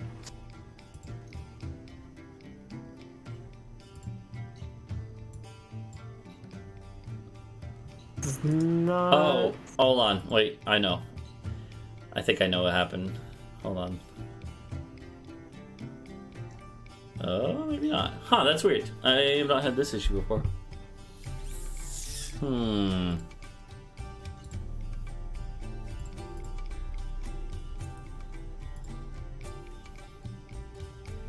Okay, it's all still there. Yeah, it's coming back. There it is.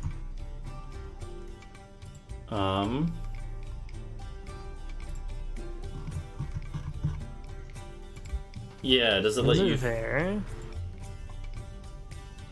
Those are there.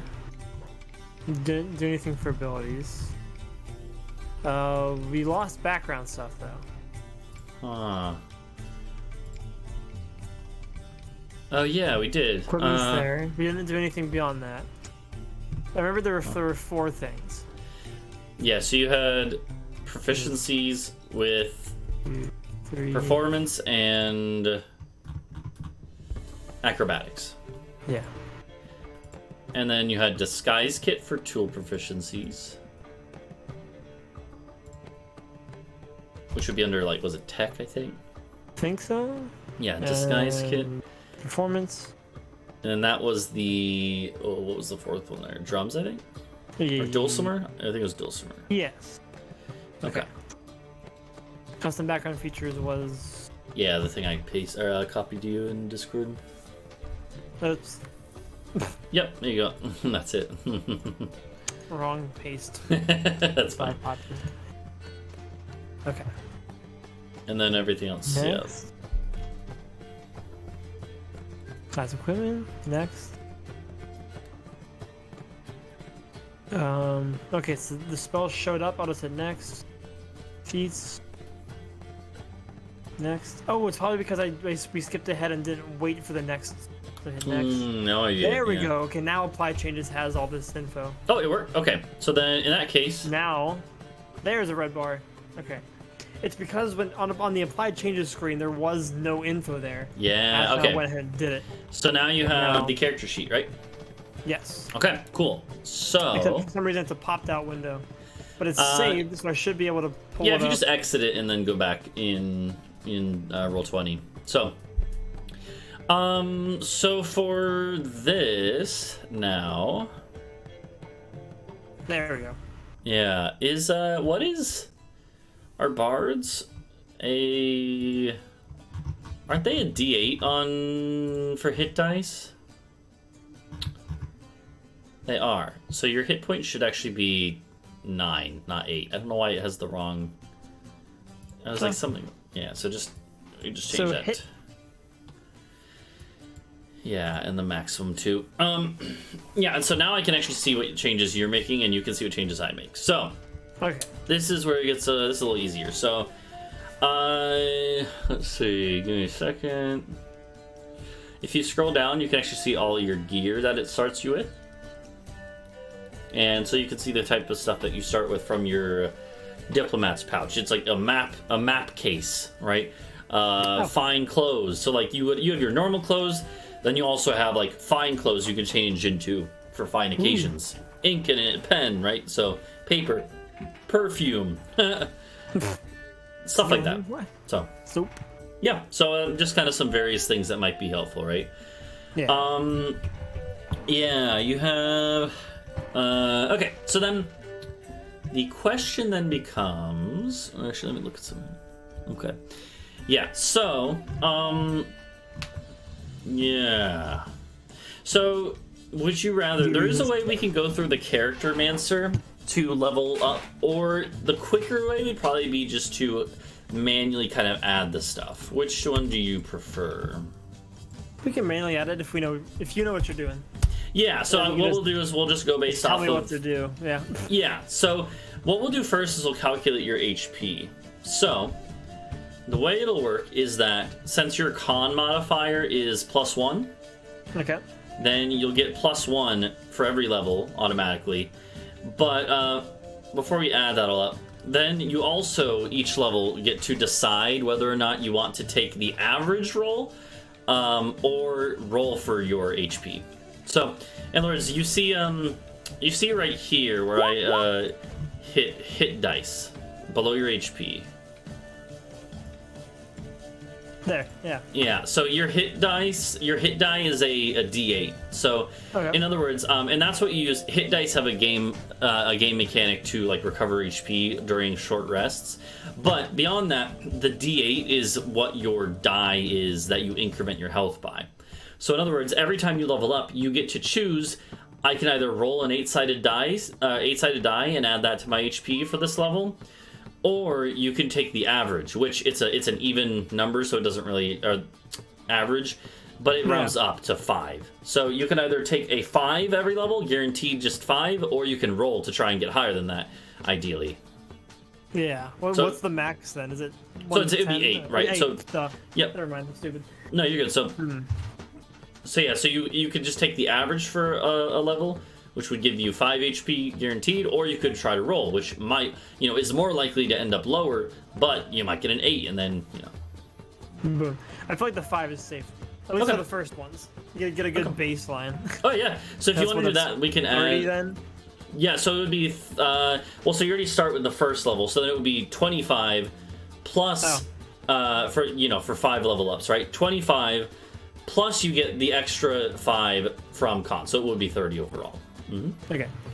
Yeah. So you would be 30 plus 9. Yep. So you'd be at 39 now. Yep. And do I change the hit? Yeah. Oh, that's current. Got it. Yeah, there you go. So you'd be at 39 HP, which is about average for this level. So that works. So that's the HP. So HP's handled. Then we just got to if you look at the page I sent you, then we start to add more features. We're not going to worry about spells. We'll do spells at like the end, right? But we'll just kind of add some of this stuff. So for second level, if you scroll down on the page I sent you, then you get Jack of all trades. You see that? Okay. Yes. So what we can do then is on your character sheet, going back to roll 20, on your character sheet, if you scroll down the bottom right section, features and traits, if you hit the plus, which I just did, you can actually see these new things popping up, right? Yeah. And so then you can just copy that in. So Jack of all trades, right? If we put that, do you actually see me changing this? Oh, I was typing too. Oh, there you go. That's fine. Yeah. So Jack of all trades, and then you can just copy that into the text box there. Oh, that's not source type. Okay. There you go. Yeah. And there you go. So then to get it to be small, and then you hit the cog, and it just goes to this. Oh. And if you click on the name of it, it'll like show the text or not.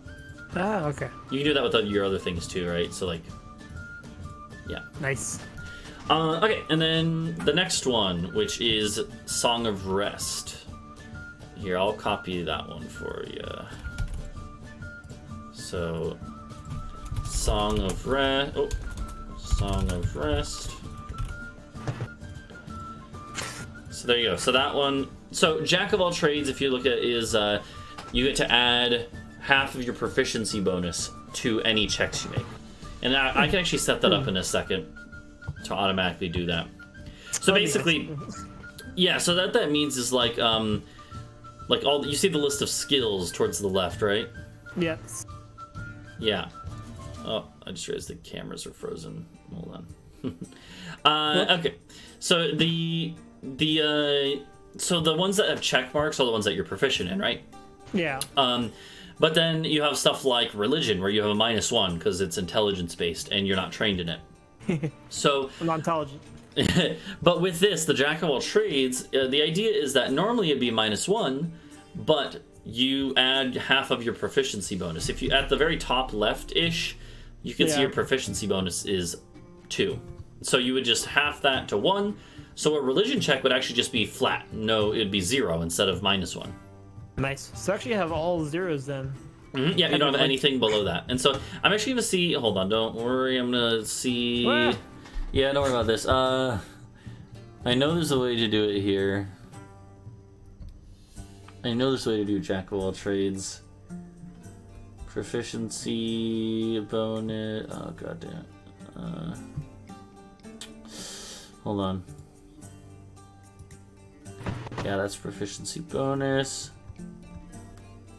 Oh, there we go. Jack of all trades has a checkbox literally on this page. That's so nice. So now, if we go back, yep, now you can see all of the ones that were -1 are 0. The ones that were 2 are now, or sorry, the ones that were 1 are now 2. 2, yeah. Yep. And saving throws aren't good. Yeah, that's fine. The oh wait, actually, no, yeah, that's right. Yeah, I thought I was messing up, but no, yeah, you have -1 in strength and intelligence. Okay, that's okay. Oh dear.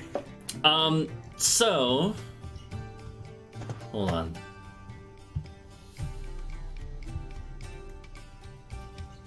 Let me look at something. I'll start looking at the colleges because that's 3rd level. Yes, so colleges is where it gets a little tricky because this is basically your subclass now. Mm-hmm. And on that webpage, you can kind of see a list of them. I honestly don't know most of them. Yeah. I remember this is actually where I think our characters left off in my last campaign. We were about to do this. Yeah, so I would recommend the ones that are from the top section, which is the other ones below that are The like normal ones, homebrew yeah. and stuff. So, and Unearthed I'm Arcana. gonna open all of them and see what happens. Yeah, yeah. So I know like some of them already might not be what you're kind of thinking. Like so. Yeah, like swords probably not. Swords is like full on like you are a like duelist basically. Yeah, no. Yeah, so if you're not interested, that you can kind of cross that one off. Like I think sword bards are the ones that they can literally use the sword as like their magical focus. Like basically, like they use it in place of their instrument, right? So yeah. Eloquence, no, maybe not eloquence. Glamour. I don't think whispers would really work very well. I'm looking at whispers. Whispers is like about like deception and mind control and shit. That's what I'm looking at. It's like probably not spirits. Yeah, no. Oh, okay. Valor is interesting. Valor is also kind of fighting focused, but it does have like. There's your great events firsthand quote. I mean, okay, that could fit for the Borman like background of the bard. Yeah. Like, the lore sounds interesting, but yeah, I feel like not so much for the because it's like I got the education, but I didn't really use it. So maybe not lore. So lore is like oh god, it gives you 3 more skill proficiencies of any type. So if you really want to go full, a jack of all trades. Yeah, no. It's one of those things where funny. Hold on. Oh, I was just reading the descriptions. I was even looking at extra attack, cutting words. Use your wit to distract. I distract myself. Basically, yeah, so cutting words is like you use your bardic inspiration, except instead of helping an ally, you subtract it from an enemy's thing. Nice. So it's kind of neat. College of Glamour. Regarded with a mixture of awe and fear. Oh, okay. Eloquence could work with the kind of diplomat thing that we were talking about. Yeah. Eloquence is like you get a bunch of buffs to basically like your persuasion and deception checks. Like your persuasiveness is like that's interesting. Use of roll 9, 10. Unsettling words. So basically you just be a shit. You can just be rude. You just cause it to doubt itself. It's fun. Unfailing inspiration. Universal speech. Infectious inspiration. You will. It's like ominous positivity. Yeah. You will have good things happen. They cannot be stopped.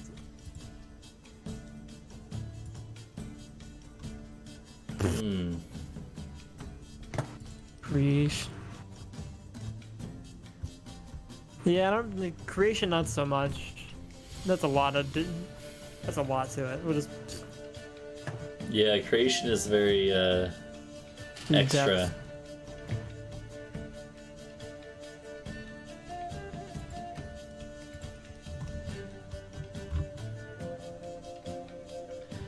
Yeah, glamour is like all that about like funny. Glamour is like literally using magic to enhance your performances to be otherworldly. Your appearance permanently gains an otherworldly aspect that makes you look more lovely and fierce. Yeah, glamour is like kind of over the top. Like, I mean, it's literally like you have a glamorous, otherworldly performing abilities that use magic. Which I don't think that would fit a Borman very well. Though. I mean, it's up to you totally which kind of way you take it.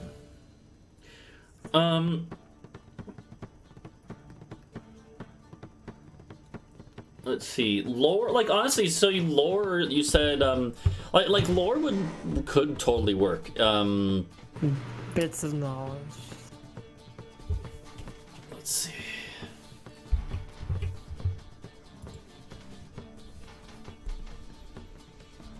Yeah, I don't know. Yeah, the loyalty of these bards lies in the pursuit of beauty and truth, not until fealty of a monarch or following the tenets of a deity. A noble who keeps such a bard as a herald knows that the bard would rather be honest than politic. Which sounds like... What's the guy's name? Kubar? Kurbak. Kurbak. The loyalty of these bards lies in... Sorry, I was thinking... Lies in the pursuit of beauty, not in fealty.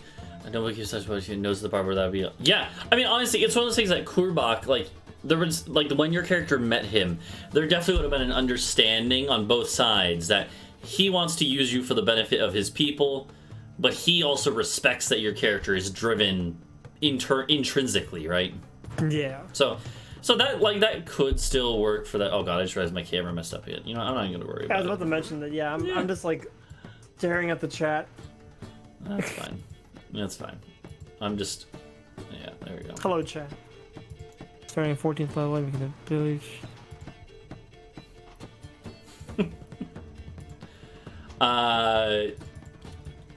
Yeah, there'll be just a little sliver of me there. That's fine for now. Okay. Yeah, so like lore is not necessarily saying... You don't necessarily have to be like a bookworm. It just means that you like gathering knowledge of all sorts, right? So, and that would be also kind of leaning more into like the magic stuff too, which I know you said you actually kind of want, right? Yeah. Like you do get access, so like with the additional magic secrets thing. Eventually, once you get to you're starting at 6th level, so this would already be in effect. You would have access to other magics that most bars wouldn't be able to get. So that could work. It's up to you here, and this is a decision, big decision. But you can also always especially when we're starting, if you realize you don't really like your decision, we can always retroactively change it. That's fine. Yeah. So.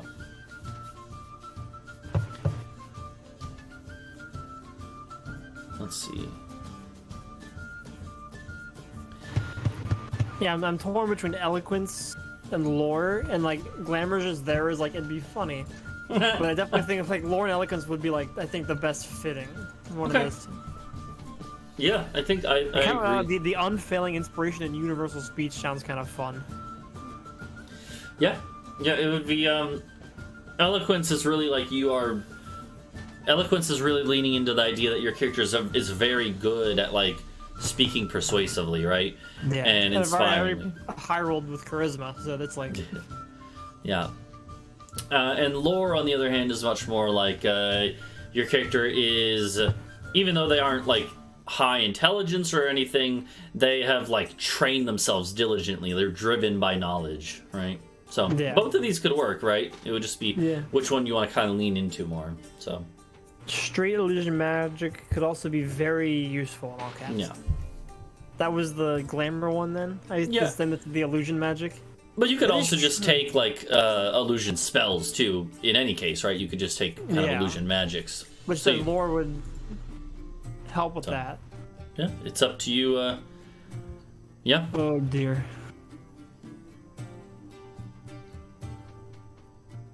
Questions of pure lessons.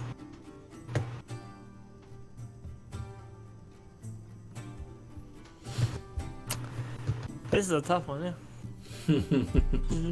Harder than picking my like actual degree. Real quick, while you're doing that. Yeah, if there's other things you can do in the background, this might take a minute. Yeah, I'm gonna like just change your like level in your character sheet to be 6, and I'll take care of some of that stuff. No worries.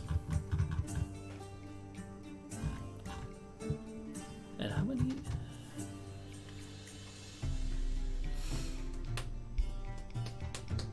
You can use this feature. Bardic Inspiration, you can use a number of times equal to your charisma modifier. so only one for you right now. But that's going to change probably. Mm. We'll get to that. Okay. If I never decide we won't, I'll go eloquence. Yeah, again, and it's like I said, if you change your mind later, that's totally fine too. Okay. Yeah, so we'll do eloquence then. Okay, yeah, sure. Like I said, I think any of the ones that you're thinking there could work perfectly well. So, okay, so in that case, let's copy over these features. Here, if you copy and paste Silver Tongue, I'll do unsettling words. Okay. And we'll go through here. So, okay.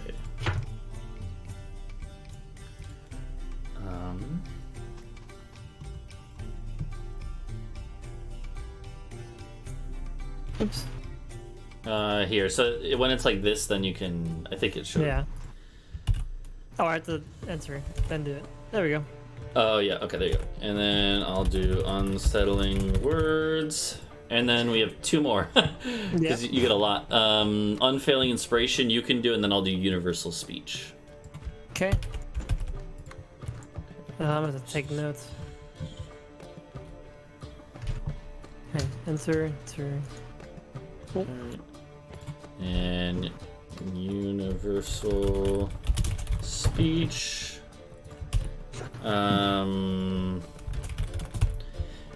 Okay, so yeah, and so these are things again. You get quite a few abilities and like things, but you don't need to memorize them all right now. It's just when you're in a situation, right? You can be like looking through your sheet to be like, do I have anything that applies here? That sort of thing, right? So yeah. Because you do have a lot of options, especially in like role play situations, right? Negotiations or bartering, that sort of thing. This is where your character's really going to excel. Yeah. Which is good. Okay, so then that is all of those for now. Hold on. Oh, I just realized what the universal speech is, where you can speak to any character. You can literally speak to any creature. Yeah. That just seems a little overpowered. I like it. Yeah, well, you can only use it. You can only use it for it lasts for an hour, but you can only use it like once a day. So yeah.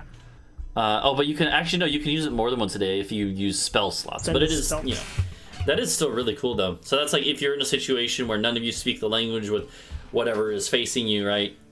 That could work. I'm like, hey, bro, what the fuck? Yeah, unfailing inspiration is the one that if the roll fails, they get to keep you get your inspiration die back.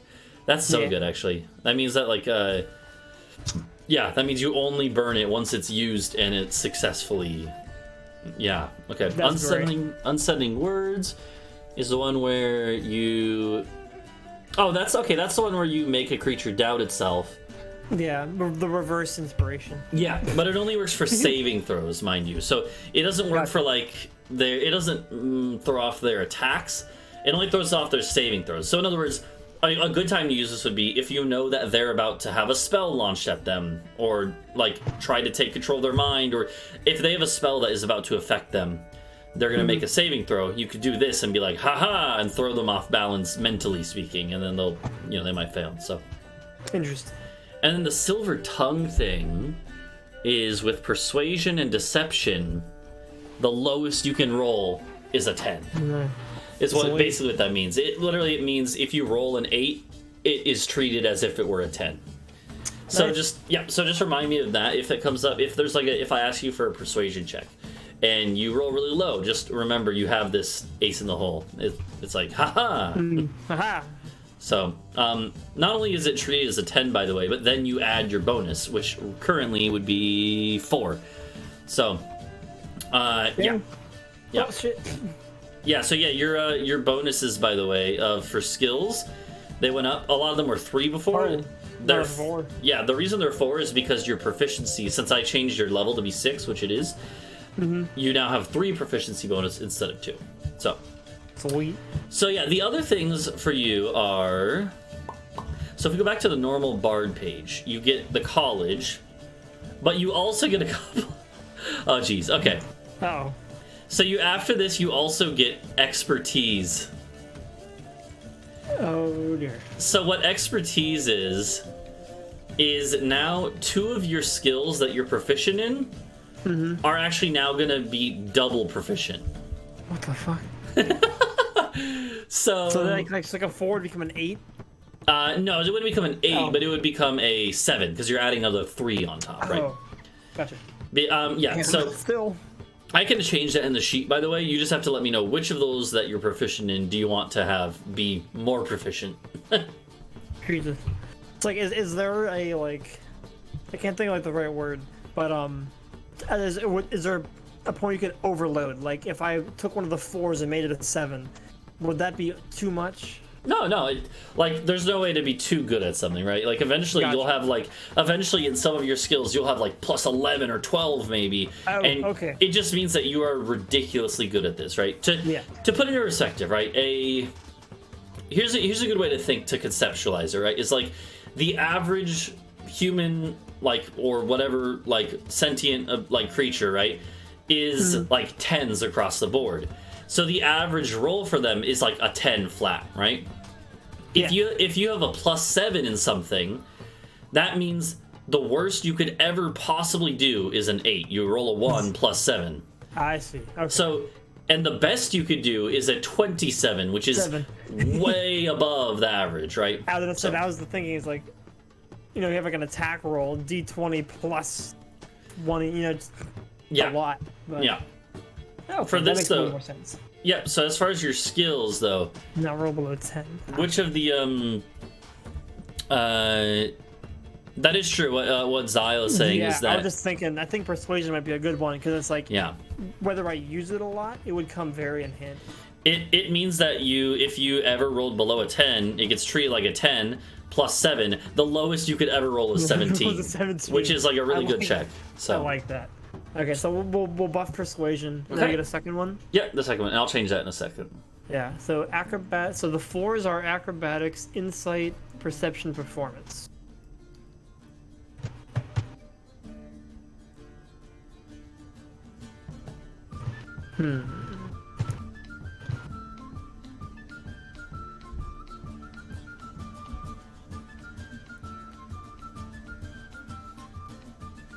I mean, to be fair, though, Xyle, sometimes the DC could be above 20, right? So it's not necessarily going to always be a success. It's just going to be ridiculously good for what a normal person would expect.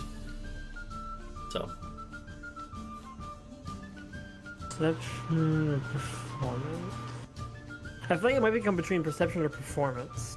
Okay. Performance is what you would generally use for, like, if you're trying to put on a show or something like that, right? Like classic bard stuff. Would that actually up? But like perception would be better for as an explorer. You know, let's do perception then. Because then as being the explorer. Yeah. Might be. It's up to you. Which... Okay. Should we always get 20 higher? Probably so Xyle's still on the. Yeah, he was just talking about that. So. Okay. So then, persuasion is expertise. And what was the other one that you were? Good question. So let's see. Let's go back to the other sheet. Persuasion and perception. Okay. Yeah, sounds good. So your character's just a very perceptive character too. Yeah. Very good at seeing things. Very good at making people listen to me. Yeah. Investigation is a great pick too. Yeah, but he's not proficient in investigation, so. Yeah, right now it's 0. Double 0 is 0. Yeah, but yeah, you have to be proficient to do the expertise. So, okay, so that takes you. So now we've leveled you up to level 3. Oh, go shit. Now we need to get you up to 4, and 4 is actually pretty easy. So to level you up to 4 at level 4, you either get to increase one of your ability scores by 2. Or you can increase 2 by 1. So in other words, I can take strength and intelligence to just 0. Well, so you could take so strength would need 2 because it's not the modifier; it's the number that is the modifier is based on, right? Oh. So, like, what I would recommend to you is since the changes, the like tier upgrades only happen on even numbers, it would be good in your case to upgrade Wisdom and Charisma. Since they're both at 13, they would both become 14, which means that they would both go to a +2 modifier. Oh, that's right, because going to 9 wouldn't do anything. Yeah, exactly. Intelligence would do something. Yep, but... that's true. So you could do like +1 to Intelligence, +1 to Charisma, +1 to Wisdom instead of Charisma, +1, you know, you could choose a different way to do that, so. Yeah.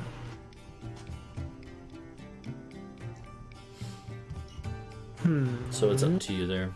So yeah, Perception and Persuasion both take a Wisdom and Charisma. So what happens whenever Intelligence goes up? Do any of the skills change, or is it just kind of like a... Yeah, so what that would mean is that everything... So you see in the skills list, the things in parentheses are the base ability that it's based on. Yeah. So, like, if you look at Persuasion, the reason you have a 7 is because you have a 1 in it, because you have 1 Charisma, right? Yeah. Then we add 3 because of your proficiency, so it becomes 4.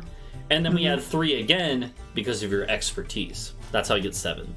Okay. And so that's why, like, Insight is 4 because it's proficient, so +3, and then the base 1 from being wise +1, right? So if I put 1 on Intelligence, make it a 10. So, yeah, it'll actually it changes them automatically. So yeah. Yeah. And at that point, your only skill that's a 0 is Athletics, which is strength based.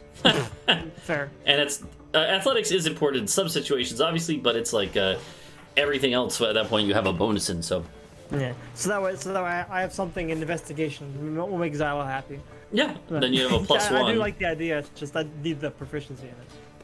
Yep. So and then you were basically flat Intelligence, right? So then what would the other +1 go to in that case? Yeah. So Strength wouldn't be smart. I'd have to wait for the next time I can do this.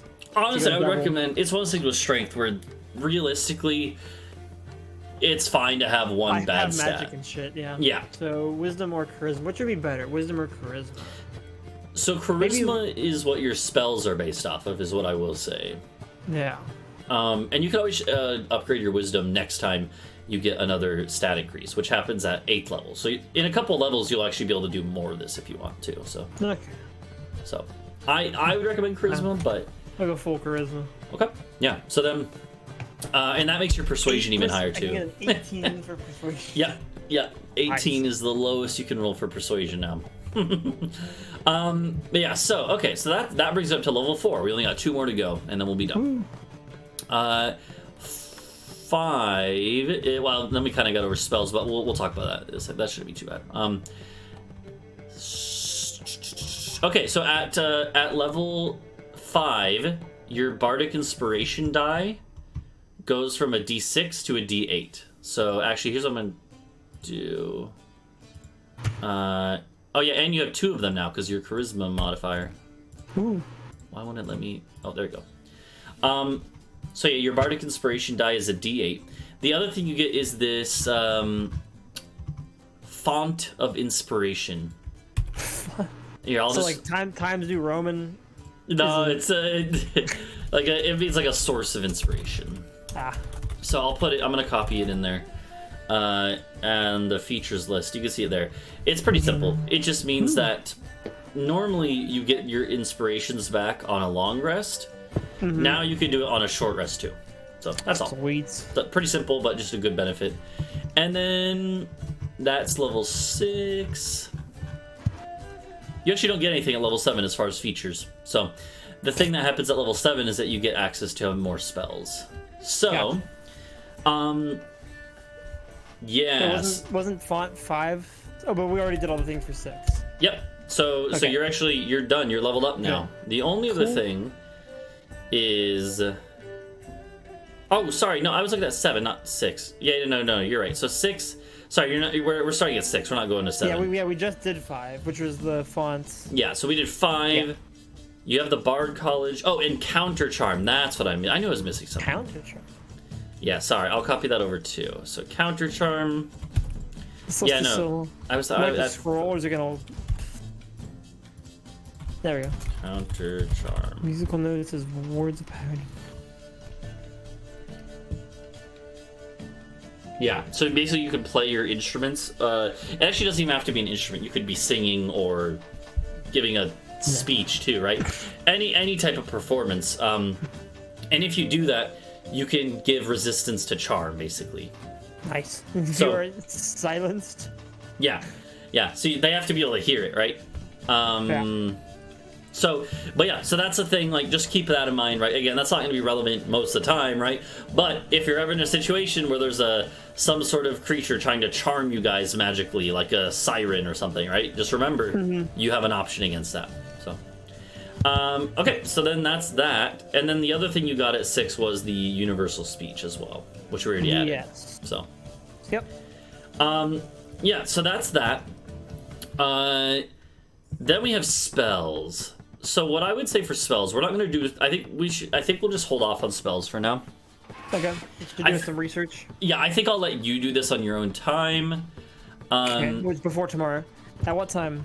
Yeah, tomorrow at. I think we're gonna play at 7 p.m. tomorrow. Okay. Yeah. Does that work for you? Actually, I should have made sure. Yeah, it does. Okay. Yeah, normally we play from like 7 to 10, like 3 hours ish. Okay. So, sometimes a little less, sometimes a little more, but that's, I know people have work and stuff. Although, actually, I don't know. I got my retail schedule. Okay. So I'll tell them, like, I can't do Sunday evenings, and hopefully we'll. Okay. Yeah. And at 6 or something. Yeah, I gotcha. So with the way it works with this, by the way. Oh, that's not what I wanted. I want to. Does your mom joke to give inspiration? So here, I actually just copied this from the Bard. I copied this from the Bard thing, but this is So at your level, you're going to know 9 spells. Oh dear. Okay. So. Specifically, though. Yeah, I'm actually gonna write. That. Yeah, you. I'm actually gonna. So, but because of the way that it works, like when you level up, you can only. It's not. Oh, it has 9 here. Cool. Yeah, from the way that it works, so you aren't gonna necessarily have all of those be the highest level, right? Yeah. So, Come on. Oops. I just gave myself abjuration. Whatever that is. Hold on. Go away.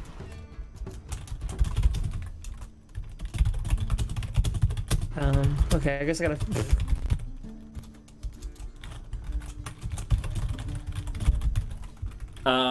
Just to make it simple, I'm just gonna put this in the Discord chat to remind you when you look through them. So, you will have. Yeah, because like not all of them are gonna be like the highest level possible, right? Yeah.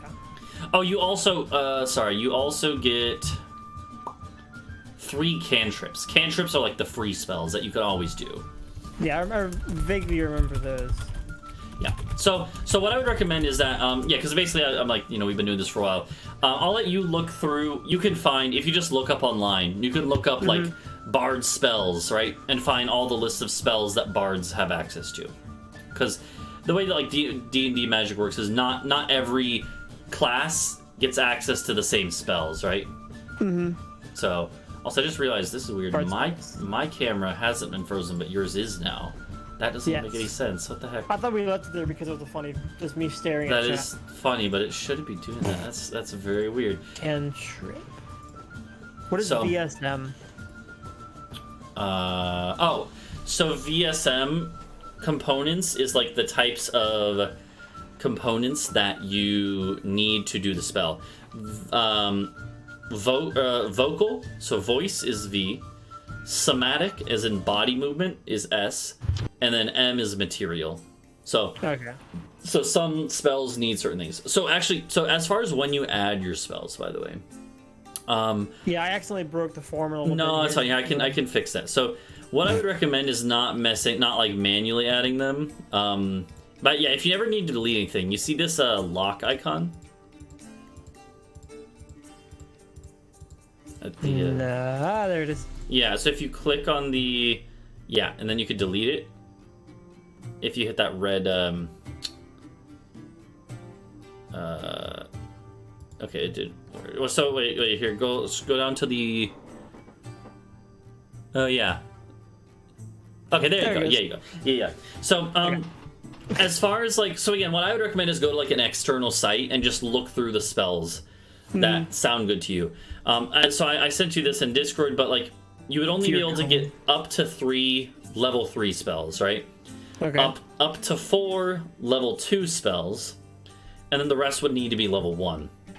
Okay. And 9 total. So if you really want, like, sometimes though it can be good to take more lower level ones because sometimes those are more beneficial, right? Fitting, yeah. Yeah. So it's just something to keep in mind when you look through the spells. And so you could just type up like, Bard spell list, and then go to 3rd level and look through the 3rd level spells, and then do the same for the other levels. So, what I would recommend is to do that to find the spells. Oh, now both of our cams are frozen. F. And then when you find spells that you like, I would just like write them in like notes somewhere, right?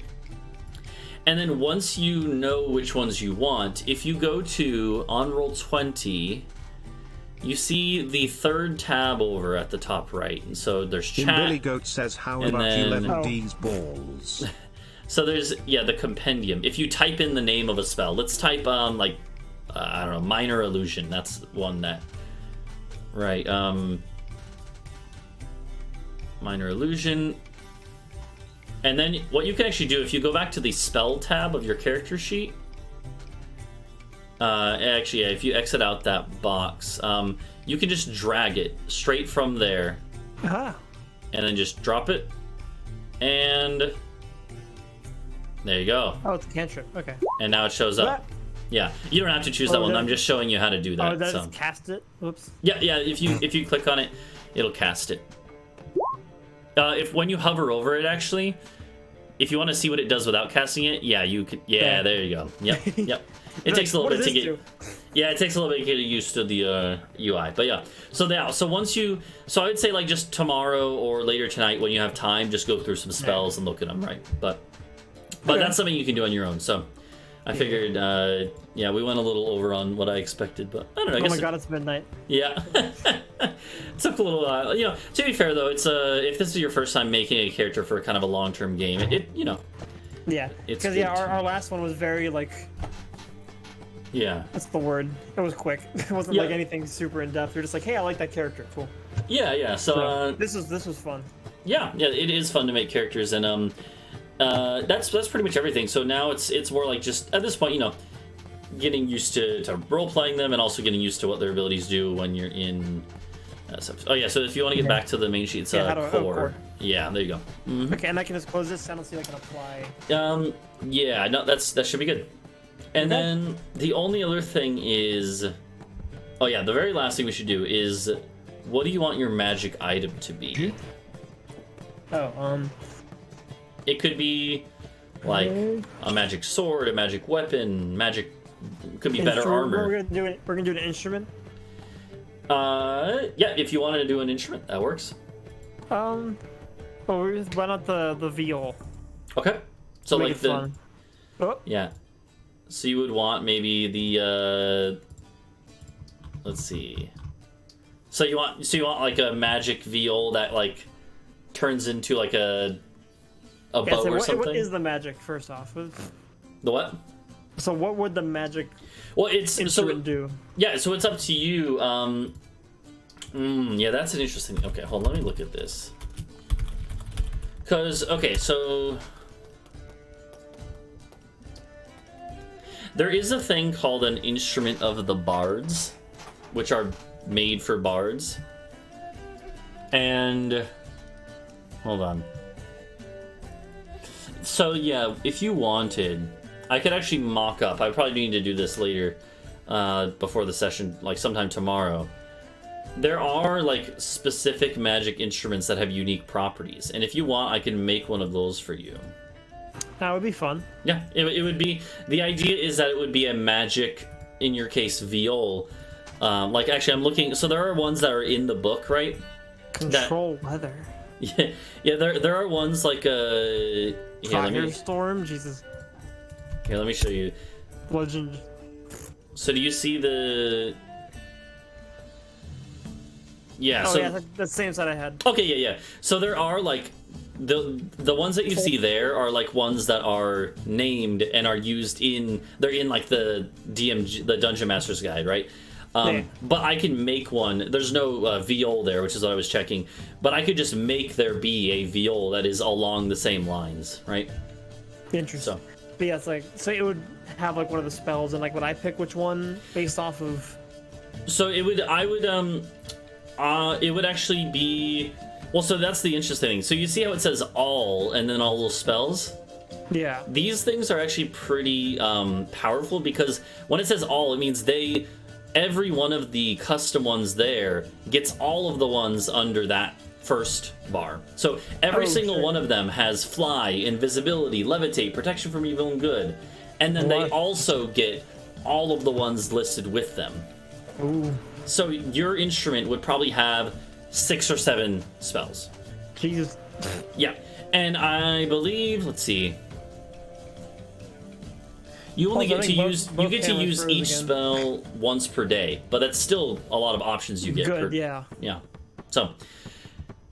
So what I would say then is, if you want, so what I would probably do is I would make a custom instrument like this. I would come up with one, and I can send you that like before the session tomorrow, and with the info of what it has. Yeah. Because it would probably be based on like maybe.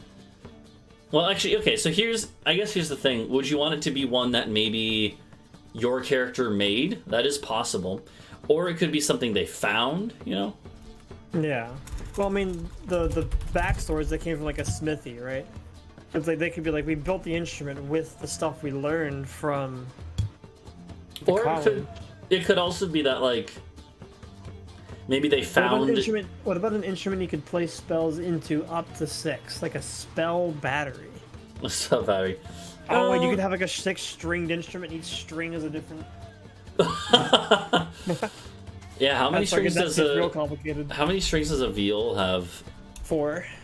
Okay, that honestly. Actually, that's a regular violin. Hold on. Viol. Yeah, viol. I assume a viol was like a viola. Oh, they have 6. 6. Huh. Violin of the afterlife? What the heck? Honestly, yeah, I'm pretty sure it's just a violin based on everything I'm seeing here. Although bass viols. Okay, no, that's a bass viol. Viol. Oh, it looked kind of like a cello, but it's like a small one. Yeah. But yeah, I could like change around the spells. That'd probably be a bit too powerful. Well, so that's what I was thinking. Is like I think I want to, if it's okay with you, I would say I would like to make this be like an instrument that already existed and has certain spells. Yeah, so I would have to learn how to use them rather than me making it overpowered. I like that. But because you also get to choose all of your other spells, right? So you can choose. Yeah. But here's what I'd say. How about to fit it in the lore? How about we say that you found it somewhere, broken, and then you repaired it using like your family's smithy. There we go. You made the strings for it, right? Because it had like all of its strings were missing, snapped and gone, right?